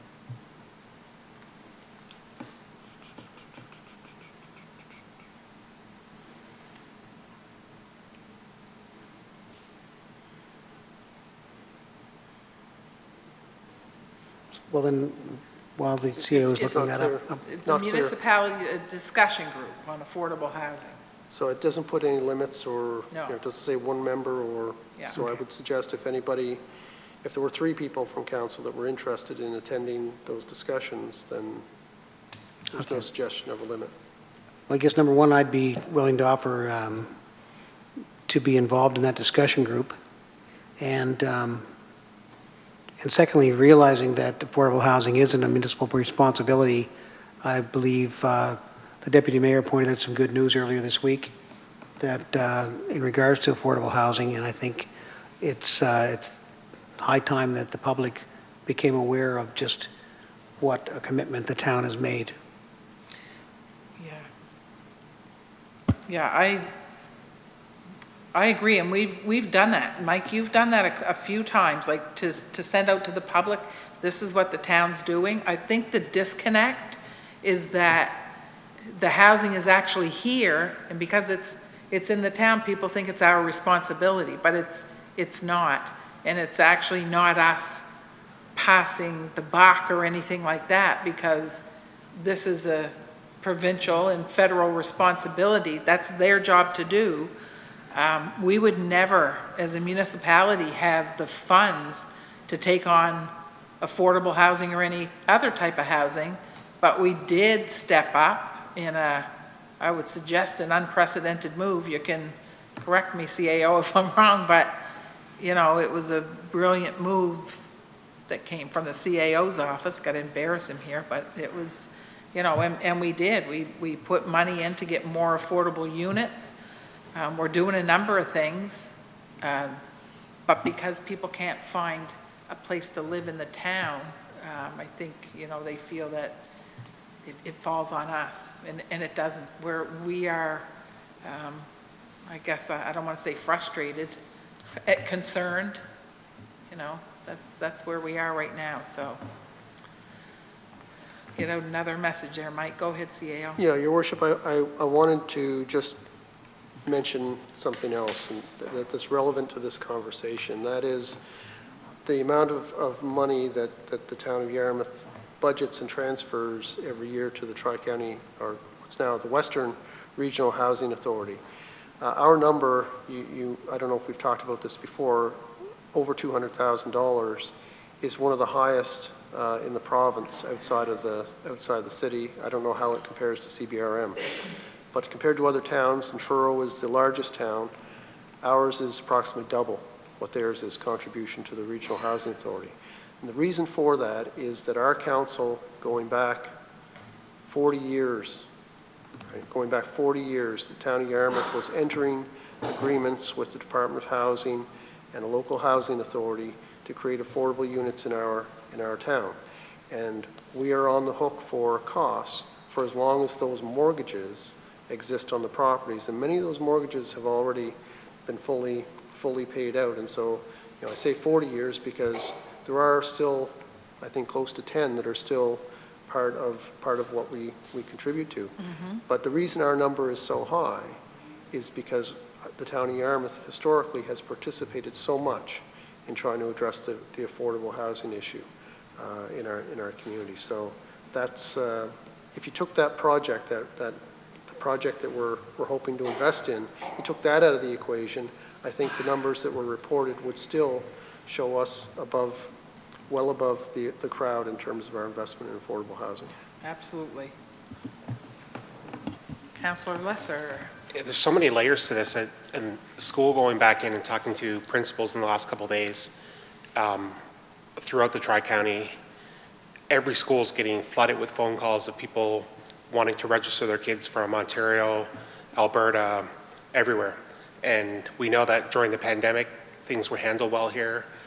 People were buying houses, was seeing pictures or videos from other provinces and never seeing the house. Every time that house gets sold, it means one less place for local people to live, but it also means it's better for the local economy. But when the article that the deputy shared with us and we posted on social media just for the public, it works out to we're contributing 140 times more than Halifax is to affordable housing. But I think what happens locally is that people just can't find a place to live, and they assume that this is a unique problem to Yarmouth, and it's not a unique problem to Yarmouth. It's a unique problem, I would say, to Nova Scotia in general for the way things have happened in the last 18 months with COVID, and just our way of life. I think people are realizing that we're a slower paced society, and it's a good place to come and live.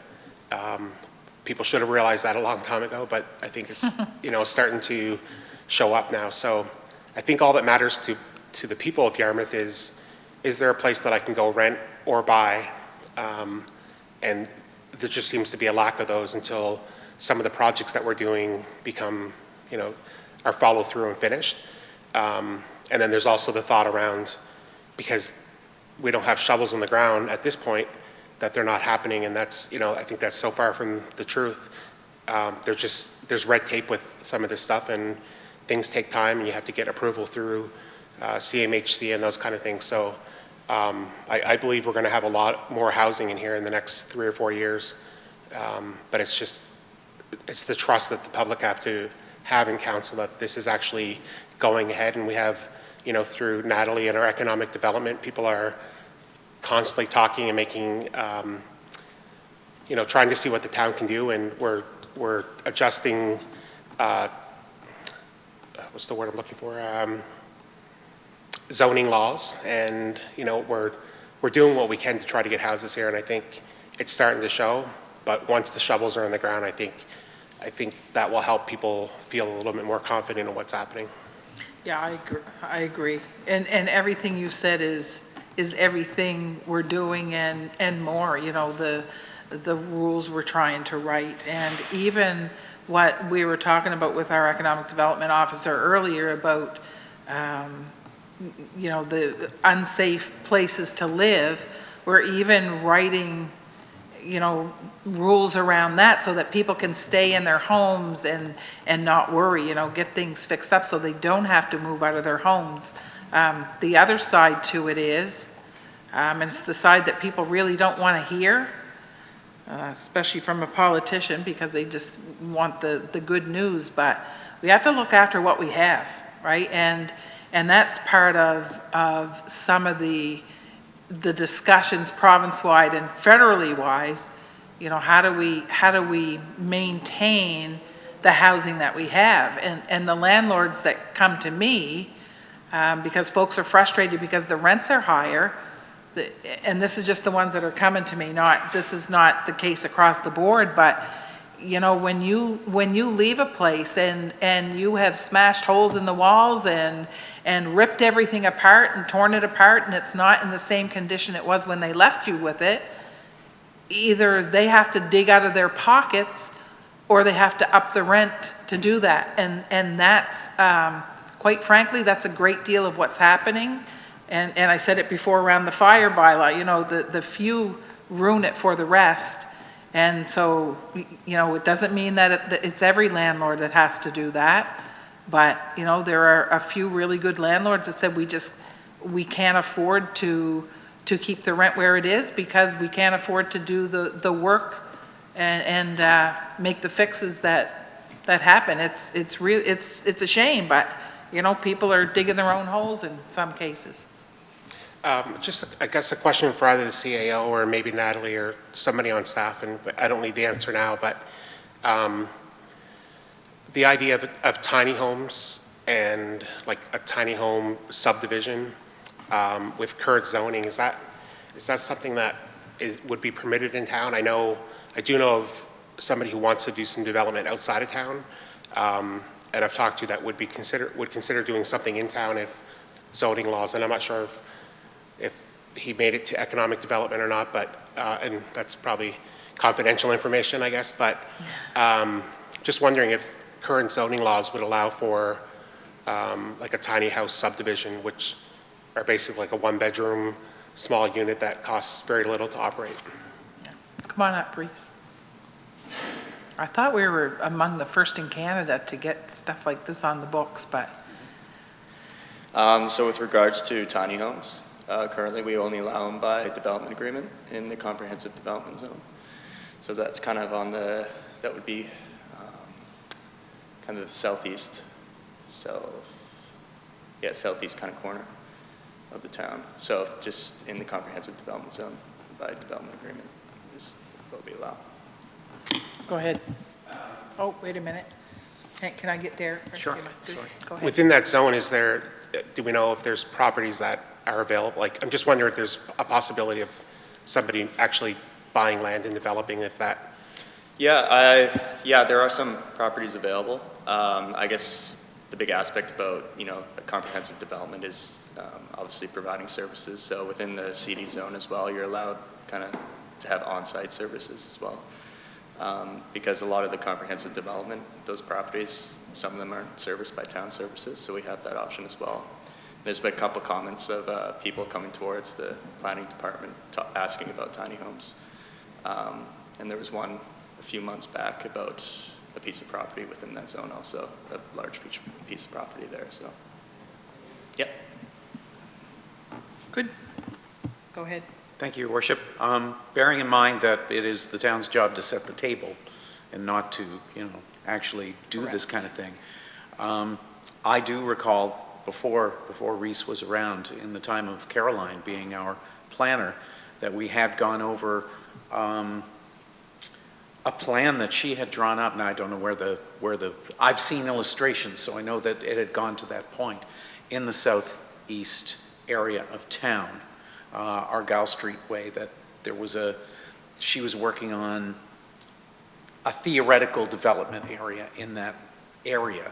Now, well, you're turning your light on, so perhaps you recall that. Yeah, I do. I think that was during the process of doing our our municipal plan strategy review, and at that point that was a new concept, the comprehensive development zone and tiny houses and all that. So I think she did create some graphical representations of what that could look like on properties that were undeveloped in that zone.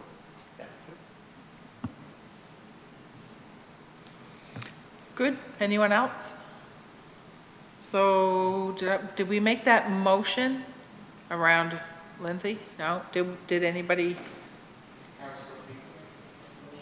No? I can. Well, it's up to you if you want to sit at Gil's already indicated you'd like to sit at the table, so do you want to make the motion? Sure. Second by Deputy Mayor. Any further discussion? Question? All those in favor? Aye. Contrary? Motion carried. Anybody want to sit? Councillor Dares has already indicated he would like to do that. Okay, Councillor Hatfield. I'm on a federal one, so I don't know, maybe I'm the link, I don't know. Yeah, okay, I'll do it then. We all good with that? Do I need a motion? Your Worship, if you wouldn't mind making a motion, that will help us to keep track of it. Certainly. And for Lindsay to make sure the right people are notified. Okay, so a motion for Councillor Hatfield, Councillor Dares, and myself to do that housing. Thank you. Councillor Lesser, second by Deputy Mayor. All those in favor? Aye. Contrary? Motion carried. Events Committee, Councillor Cleveland. Okay.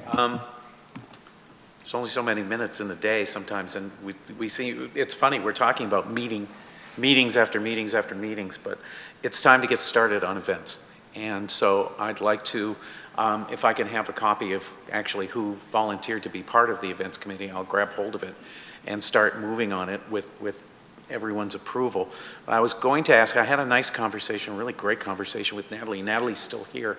Natalie, if you could come up, would you mind? I'm sorry to put you on the spot, but she's been working on a paper kind of reflecting events, and as we head into September now, and fingers crossed that everything is okay for next year, it's time to start working and getting ready for next year. And so if you would, what you would come up with was really very interesting. So I've been working on a draft, and actually it's in review now with senior staff on a public spaces events guideline, and that's really just identifying the logistics and the timing of working with town staff when one is looking to do an event in town using public spaces. So that's the street, the sidewalk, parks, wherever we identify that an event can take place. So so that's really, that's the basis of really pushing that forward to organizers, whether it's for profit or not for profit, to see that we want to be in that space of developing events. So once we get that guideline, then it'll start to push out. It'll come back to, obviously, to council to look at that guideline and then approve it. So I'm missing something. Is this about us developing events? No. No. This is about... This is just guidelines, so if you want to do an event, like, for example, Seafest is an event, so they come to the town, they get a permit. Gotcha. So this is a little bit more holistic approach to that. And so we're taking we have a policy right now for bike-a-thons, walk-a-thons, et cetera. We have one for umbrella permits. We have a whole bunch of myriad. So this is now bringing it all together so that people that want to do events, and we're linking it back to Events Nova Scotia, they have one place, it's streamlined, and it allows them to get what they need to get done to put on an event, but it allows staff to ensure safe events and that we're meeting all the requirements. So that's the part that I'm working on with other staff. Perfect. But that's certainly a good lead into whatever your mandate is. And again, I don't know what your mandate is. I think you're developing that. Okay, go ahead. Well, when it comes to events, and again, I just said it a few moments ago on something else, it's not the job of council to so much do things as it is to set the table for others to do things. And I believe that probably an events committee would be more of use in developing these kinds of policies, making it easy for people to busk, for people to have music down on Water Street or here, or whatever events may be happening, that we can aid more than create. It's not really our spot. Yeah. So when you ask about the events committee, I think we start to put the events committee together because we were missing some staff. And you can, Deputy, because I know you were at the table, we were just missing things. So like Yarmouth's birthday and stuff like that, like nothing's happening, right? So we just wanted to make sure that we were kind of hitting the, hang on there, Deputy, because I got to get... No, I'll give way to the with deputy that? this time. Go ahead, Deputy. So yes, shortly after being elected, we came up with kind of the events committee, which basically kind of the same idea. We never really got past a mandate of what we kind of wanted to do, but you seem exactly on the same page, and kind of Natalie, the same thing that all kind of fits together. So as someone who's did a few events prior, when we shut down Main Street for the J. Strong Cup that time, it was a lot of kind of feeling in the dark to figure out, permits and insurance and whatnot. And then sometimes too, I know a lot of times that Yarmouth's birthday seems to come up so quick on us, and we kind of, miss it or whatnot. And there's other people who I know who'd like to put on things. So basically the mandate we were hoping to kind of get together pre-COVID was exactly that, just to provide some kind of support, to have a document out there to let them know, to maybe even meet, say quarterly or whatnot, and say, the ones that go on all the time that you know, maybe CFest could come report and we could say, great job, and maybe you could do this, and, you know, you're thinking of putting on a musical festival, well, Wade, maybe you could incorporate this, just kind of, I guess, you know, get all the wheels kind of in motion in the same direction. So this kind of seems to be the same thing, and I'm just glad we're back at a part where we can actually just start to talk about we're going to do things again. So this is a great kind of pick it up where kind of we left it and keep running with it. So I think it's great, and whatever we can do to support, and I think the more support that's there, the more people who will be at the table. Like you said, it's kind of our job to set it, and the better job we do setting it, the more things are going to have around. So I think that's just kind of keep moving in the direction of kind of where we started, and let's keep going on that. Yeah, so I just wanted to say that, you know, complementary to what's being suggested here, the Deputy Mayor and Councillor Cleveland and myself, along with representation from YASTA and the Chamber of Commerce, are directors of the Yarmouth Event Society. And that was formed at the suggestion of the Executive Director of YASTA, Neil McKenzie. And basically that's the group that's overseeing, just the umbrella group, that's overseeing the 55 plus games, for example, which is coming here in September. And on that note, by the way, we have hit the 700 registration mark, which was what we had set out to do at the beginning. And I think that's as big as the games have ever gotten. So anyway, it's very successful. But the Yarmouth Event Society will remain intact. And so that will be just a body that could provide things, for example, if you have to apply for a lottery license or things like that. So it's a registered society. It will remain intact, and it will be there for the very purpose of overseeing events in the community. So in other words, it's not a one-shot deal. It's not just here for the games. It's here for the future as well. Okay.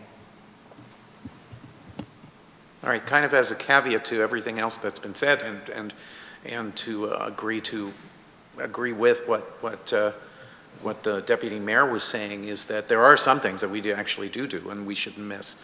You know, things like Nail Day. You know, we usually have or try to put things like that. The you know, other events such as that we actually do take part in that we don't want to miss. But otherwise, perhaps a discussion between the Yarmouth Society, the Yarmouth Event Society, and us as an events committee may be a good thing to do, to kind of figure out where we complement each other, or maybe there's no need for an events committee if that's the case. I think there is a place for the Yarmouth Events Committee in being the think tank, coming up with the ideas, and then engaging the Yarmouth Event Society to just act as the overlord for any applications and that sort of thing that have to be done. In particular, if you're applying for provincial funding, provincial grants or federal grants, that would be the body that would do it.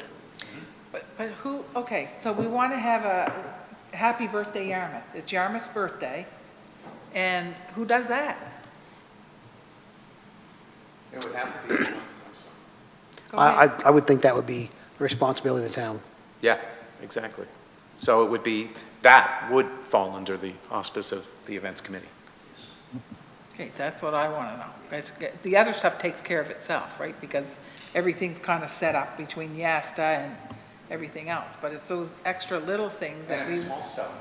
Yeah, but it's the small stuff that we want done that we're going to have to take on ourselves. But that's kind of scary.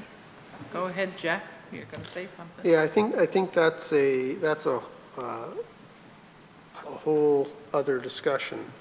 You know, so last time we met, we talked about what the work that Natalie, that initiated the work that Natalie's been doing around resources for people planning the events. We met, great. It seems like a couple of years ago now, and we talked about a calendar. And, I look at the YASTA website, and they do have a whole page there where you can search in communities and different categories and types of events. There's not a ton of things there right now because we're kind of hopefully getting close to the end of COVID, we hope, right? And so there aren't a lot of things, but there are some events there, and there could be more there, and maybe that is something that we can support is encouraging groups to make sure that they submit their events to the ASTA webpage, because I'll give you an example. I mean, we all know why the ASTA events page is there, but I had a colleague who was in the community last weekend, and she contacted me on Friday, said, "Hi, I'm here with my mom. Where can I eat? What is there to do?"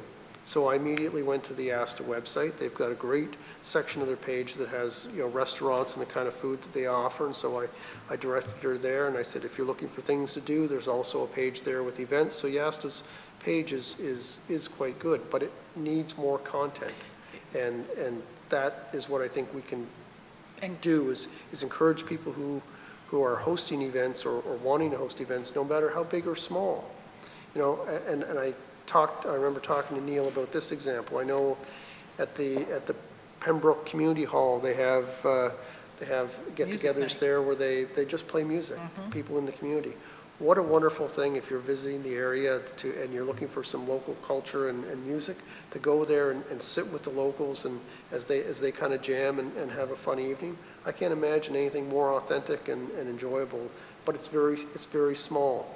They wouldn't necessarily think that they're a tourism product, but they truly are. And they're a product not just for our visitors, but for our locals as well. And so it makes sense to me, and I'm repeating myself here, I know I've said this in other places at other times, we don't need two websites to search for events, one for locals and one for tourists. It's all about having events and inviting people to them. And if YASTA's doing that, and they are, then we need to drive those opportunities, those events towards their website. So, okay. Let's just, how's it cross-referenced? Because no, the regular person isn't going to go to yasta.ca. They're just not. Nobody knows what YASTA is. Well, that's part of their job and our job. YASTA, Yarmouth and Cane Shores, they print a guide. A lot of what they do is marketing. They try to drive visitors to our area and people to their resources, right? So and they're great at what they do, but the general person... They're not inward looking, and so that's perhaps a communication gap, and maybe we can help with that, to say, to promote the products that YASTA, or the information that YASTA has, to our locals, right? This whole buy local thing, right? Shop local, live local, whatever, play local. Well, this is playing local. Right, so we just maybe need to be a part of making sure that YASTA's information and the great events and businesses they promote and support, that we're doing that as well. We're echoing that. Okay, because in the end, we want to drive visitors to the YASTA site, but we want our locals to be able to go to one place just automatically. We want it to be a brand. That's where you go if you want information. But right now, the general public would not go to YASTA. They just wouldn't, because they don't know what it is. We do, but they wouldn't. So they're going to punch in something like, events in Yarmouth or something. So we just need to make sure that we're so that's a job that isn't done that needs to be done. And driving more product to their website is a job that needs to be done. I know Frank with the Recreation Department, and Natalie with her community involvement, and Mark. There are many of our staff are involved, and councillors are involved in things in our outside of this room life, and we know of events. And if you look on the Yarmouth and Cane Shores website, they may not be there because we don't think of them necessarily as tourism product, but I guarantee you that people are looking for authentic experiences. They're not looking for, with all due respect, Disney. No, when they come here. You're right. They're looking to what do people here eat? What do they do? What are the experiences? What's the music and the culture? And so that is through participating in our local events that they're going to get that. Yeah. Go ahead, Councillor. I like to travel, for those that know me, and I've been looking forward to the idea of being able to get back on a plane, hopefully soon, and start traveling the world again. But it was interesting, I was watching TV maybe a month and a half or 2 months ago, and I saw this commercial for what looked like the best place in the world, And I was watching and I'm thinking, where is this place? And it was actually Yarmouth and Acadian Shores. And the commercial they did was, I'm pretty sure it was Yasta that did it. It was this end of the province. And it was so well done. It was like the PEI commercials or Newfoundland commercials. But what they were showing, I wanted to go, and I didn't even realize, I'm already here. But it is like, I think they do produce good stuff. It's how do we get it out? And I'm pretty sure Yasta was behind that commercial when it was put out. Yeah. Yasta is amazing at what they do. We just have to make sure that, we have to understand that a visitor isn't going to punch in yasta.ca, nor is a local. So how do we help? Does that make sense? What are you thinking, Wade? No one's going to Yasta because they don't know what it is. That's not exactly true. As far as tourists go, Yasta is a brand, and people are going to their websites, and people are using their social media a lot. So the tourists that they're marketing to are using that. What we need to do is twist it to our own evil purposes, basically, in that if we can get all of those events on their site and fill up that site, and yeah, that would be a great part of the work of an events committee. And then make sure that everyone local knows that that's there as well. You are right as far as it goes locally. Who's going to look at Yasta to see what an event is? And we wish they would. Yeah. We want it to be the brand. But it's easy. That's an easy. Well, I'm not easy fix, but it's a fix that's very possible because it is a matter of just making sure that our social media and our branding reflects that as well. So, you just keep, Mike and I do this all the time, push to, if you're interested in events, you want to spend a good summer, check out the calendar at Yasta, kind of over and over and over again, because that's how something becomes a habit and a regular habit. Which is exactly what we want. Yep. Right? It's the whole brand. If I got a runny nose, I don't need a tissue, I need a Kleenex. Wouldn't it be cool if people went to the Yasta site to see whether or not Natal Day on June 9th is there's something going on, as opposed to them asking us, but it's a habit that has to be formed, and it does take a little time. And so I guess what I'm saying is, that's what we want to do. Yeah. That's what we want to, That's whatever we can absolutely do what to we wanna help do that, because Yasta's doing great things. And you're right, the people that go to it, that demographic is... It's working for what they're aiming to do. Yeah. Councillor Lesser? Yeah, I think we have the banner spots in town with signs on it, like where the veteran banners are going to eventually go. And I'm just wondering if there's some, if we spread out some Yasta posters to kind of point them in that direction, but we also contacted the other municipalities in Yarmouth and Acadian Shores and see, even on the sign up to Cape for Shoe, there could be maybe a Yasta sticker on that, or on the highway, walking them to Acadia First Nation, maybe there could be a Yasta sticker on that. I'm just wondering if it's possible we could brand the Yasta name into more of what we're already doing and have their name attached to it just by adding a sticker on some of the signs. Good point. Go ahead. No, just to say that I think Councillor Cleveland has already started developing the mandate for this committee. Better write all this stuff down. Yeah. Okay, we good? Do you need anything? Anybody need anything on this? We're good? No, it's good. Okay. Thank you. You're welcome. Recommended budget adjustments. You want to come up, Jerry?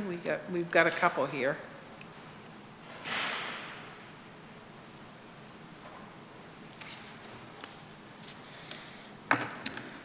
Good afternoon.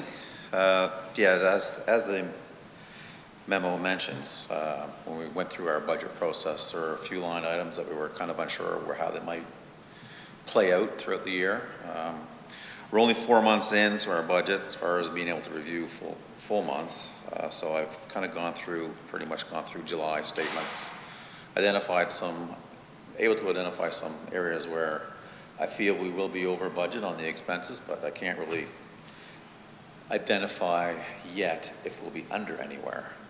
So luckily on the flip side, looking at revenues, there's some areas there that we can compensate. And the main one is the D-transfer tax. We really still didn't have any idea if that was going to carry on or what prices and sales would be like in the town. We've had the benefit this year of, I'll say, 3 large transactions happening, which when I say increase the D-transfer tax by $110,000, those 3 properties make up 75% of that. So in the past, the odd time you'd get a big one, like, and we just consider that like a bonus for the year, but we've already had 3 this year. So I'm quite comfortable in recommending that we can increase the D-transfer tax by the $110,000. Solar revenues, even though it's been lots of rain, they are performing well, and we're already $7,000 over our first 4-month budget, so I'm comfortable saying the rest of the year should probably follow suit. And we just billed taxes this year, and with some minor changes to assessments and things like that, we actually billed $9,600 more than we had planned.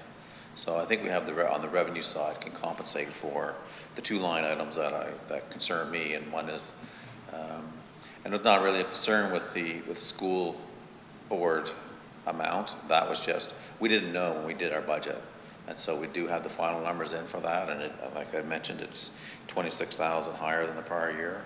The one that caught our attention was the first quarter RCMP budget, or amount, and compared it to last year, and in fact it is close to $100,000 more than the prior year. I think we've also noticed in the news that the RCMP union and the contract has been signed, and there is a bit of retro in there, but in general they've negotiated some pretty good salary increases for their members. So the other piece that does affect our RCMP contract, where we are on a direct contract with Revenue Canada, that we are, in our first quarter, we were pretty much fully staffed, which typically doesn't happen for us. So we do get budgets from the RCMP to say, here's what we can anticipate. We typically don't budget that full amount because, well, like 15 years, it's been rare that we've been fully staffed for the full year. There's always absences for different reasons. And just it happened that in our first quarter, we were basically fully staffed. So I don't know who will be for the rest of the year, but I think it's prudent that based on what we know at this point, we increase both the RCMP expense line and the school board costs, and then we can offset it with the D-transfer tax, a little bit of solar revenue, and a little bit of tax revenue. Are we asking questions around why these are increased? We don't just take it, do we? Sorry, are you referring to the RCMP cost? That and the school one too. That goes up, seems like it goes up every year. Yeah. So the school allocation is I believe that was changed from a complex formula to a tax rate they tell us how much, based on our assessment, our tax base, how much they want. It's a formula. It's still a formula, but not as complex as it used to be. And Jerry kind of explained on the RCMP side why that's up and why he thinks we should increase the budget. So, no, we don't just take increases. We in fact we have some questions out concerning some of the other costs that we're housing and yeah. So okay.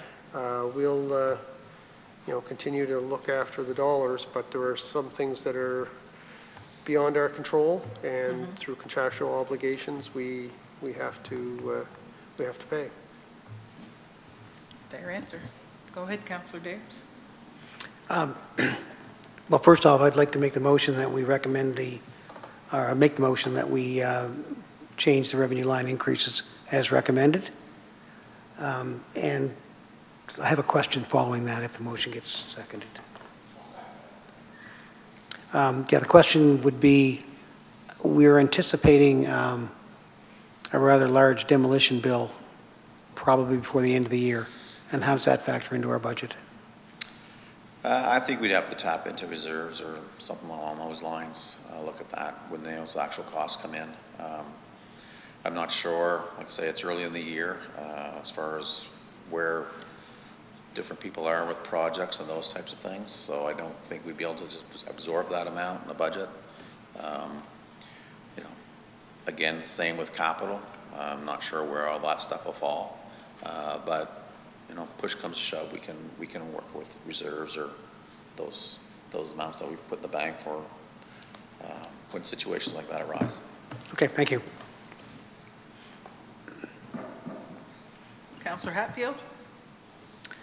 Yeah, the 100,000 increase for the RCMP is a substantial amount of money. You say that's due to salary increases that they... Yeah, two factors. One is they did negotiate, the union negotiated a contract, and you know, in their favor, good for them. But the other piece is that we were fully staffed, so typically, like I say, we pay based on the staff that are in our detachment, and typically there's one or two vacancies really that happen throughout the year. How is the staffing determined? How is it determined? Yeah, who determines how many? That was set through, well, that was set years ago. We have, what, 17 full-time members? Yeah, so before, this goes back to the 80s, maybe early 90s. There was a service exchange process that went on between the province and municipalities that changed the relationship for who pays for what. So back prior to service exchange, for instance, towns were very much involved in community services. And when that all occurred, towns became, municipalities, not just towns, became responsible for policing and fully responsible for policing. And at the time, whatever number of officers were policing was set as sort of the amount. And you can review it, and sometimes it is reviewed in different towns and municipalities, the number of officers. Any review I've ever heard of suggested more, not less. We added an officer, well, the town has added officers historically, so there was, and Gil would know this very well, there's the community liaison officer. There are officers that were added through the provincial Boots on the Streets initiative a few years ago.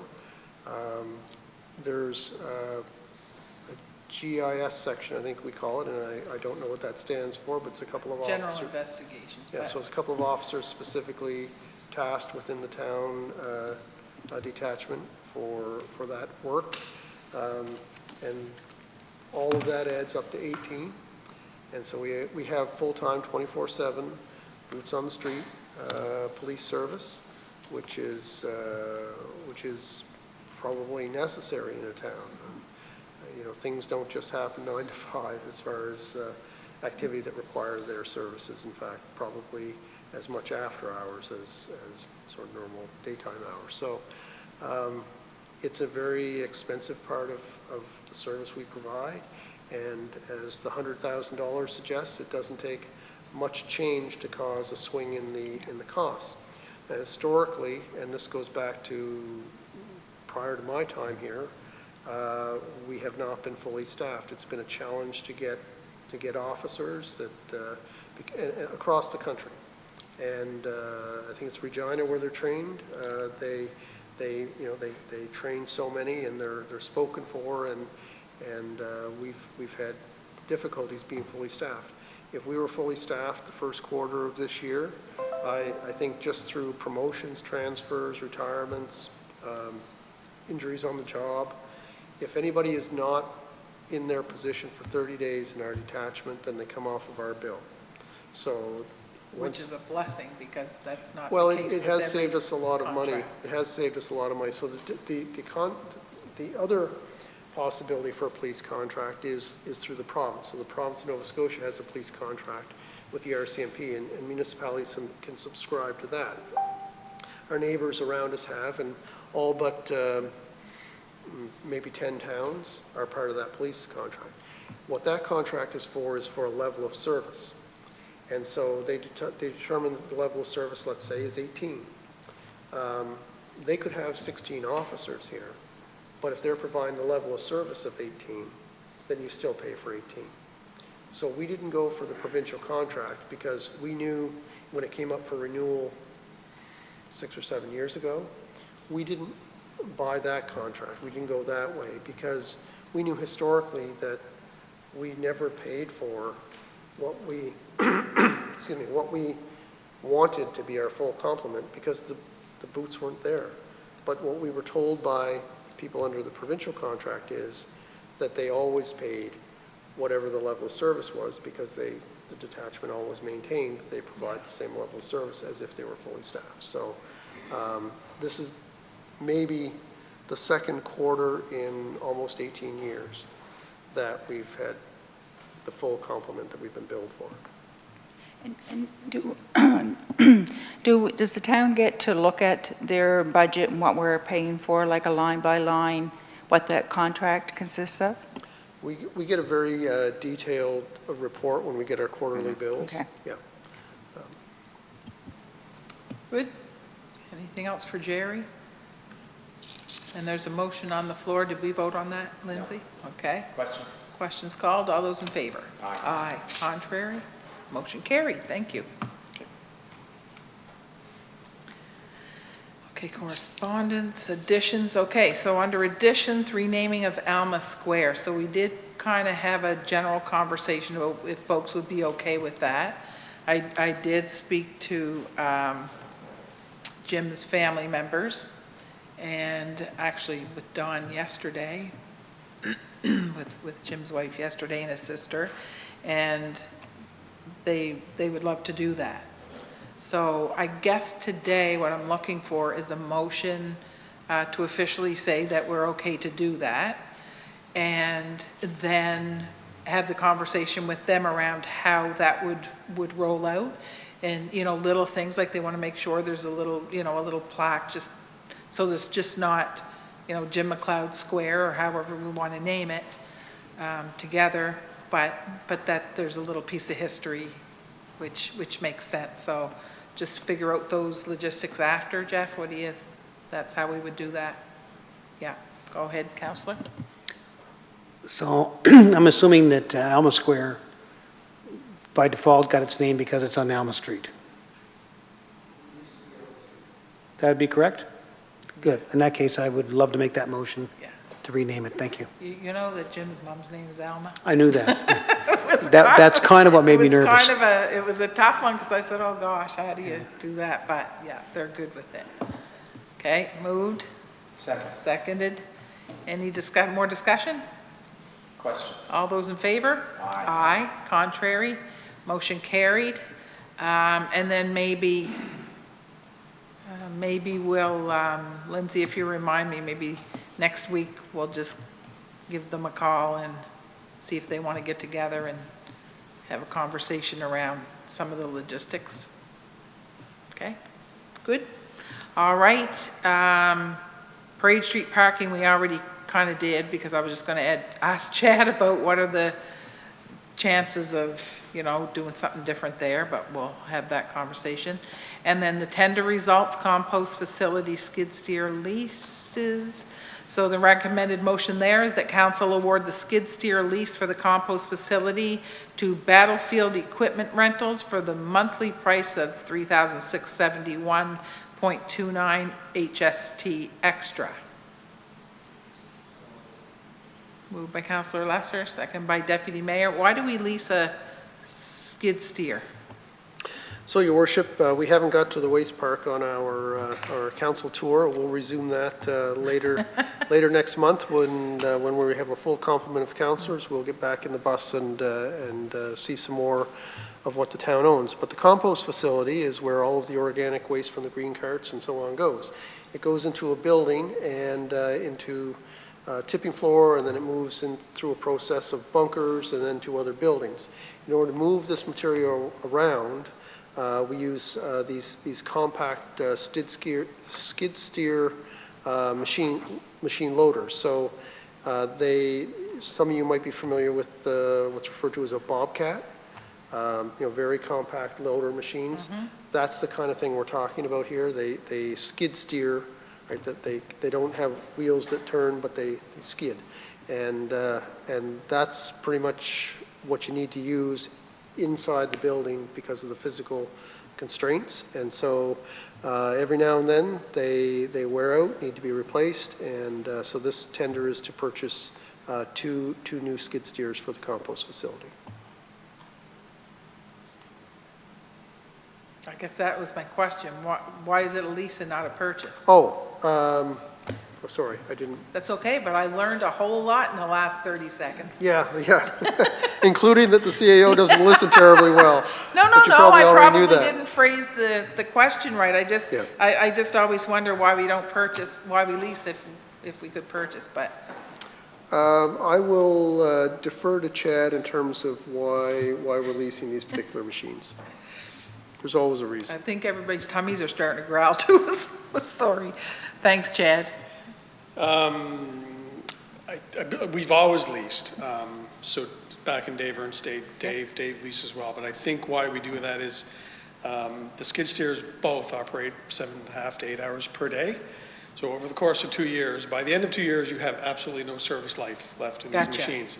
And so you start to lose reliability and downtime. So I know it's a lot of money, but it's better than purchasing. Yeah, good stuff. Yep. That makes sense. Okay. That's why I lease my vehicle, because. Okay. All right. So did we vote on that, Lindsay? Okay. Questions called. All those in favor? Aye. Contrary? Motion carried. Thanks for keeping track. Just losing. Question is code for can we move this? I know. It seems to be I know. Okay, so we're good. There was nothing else there, Jeff, that you needed to bring up because we're going to go in camera? Yeah, let's do the. Yes. Okay.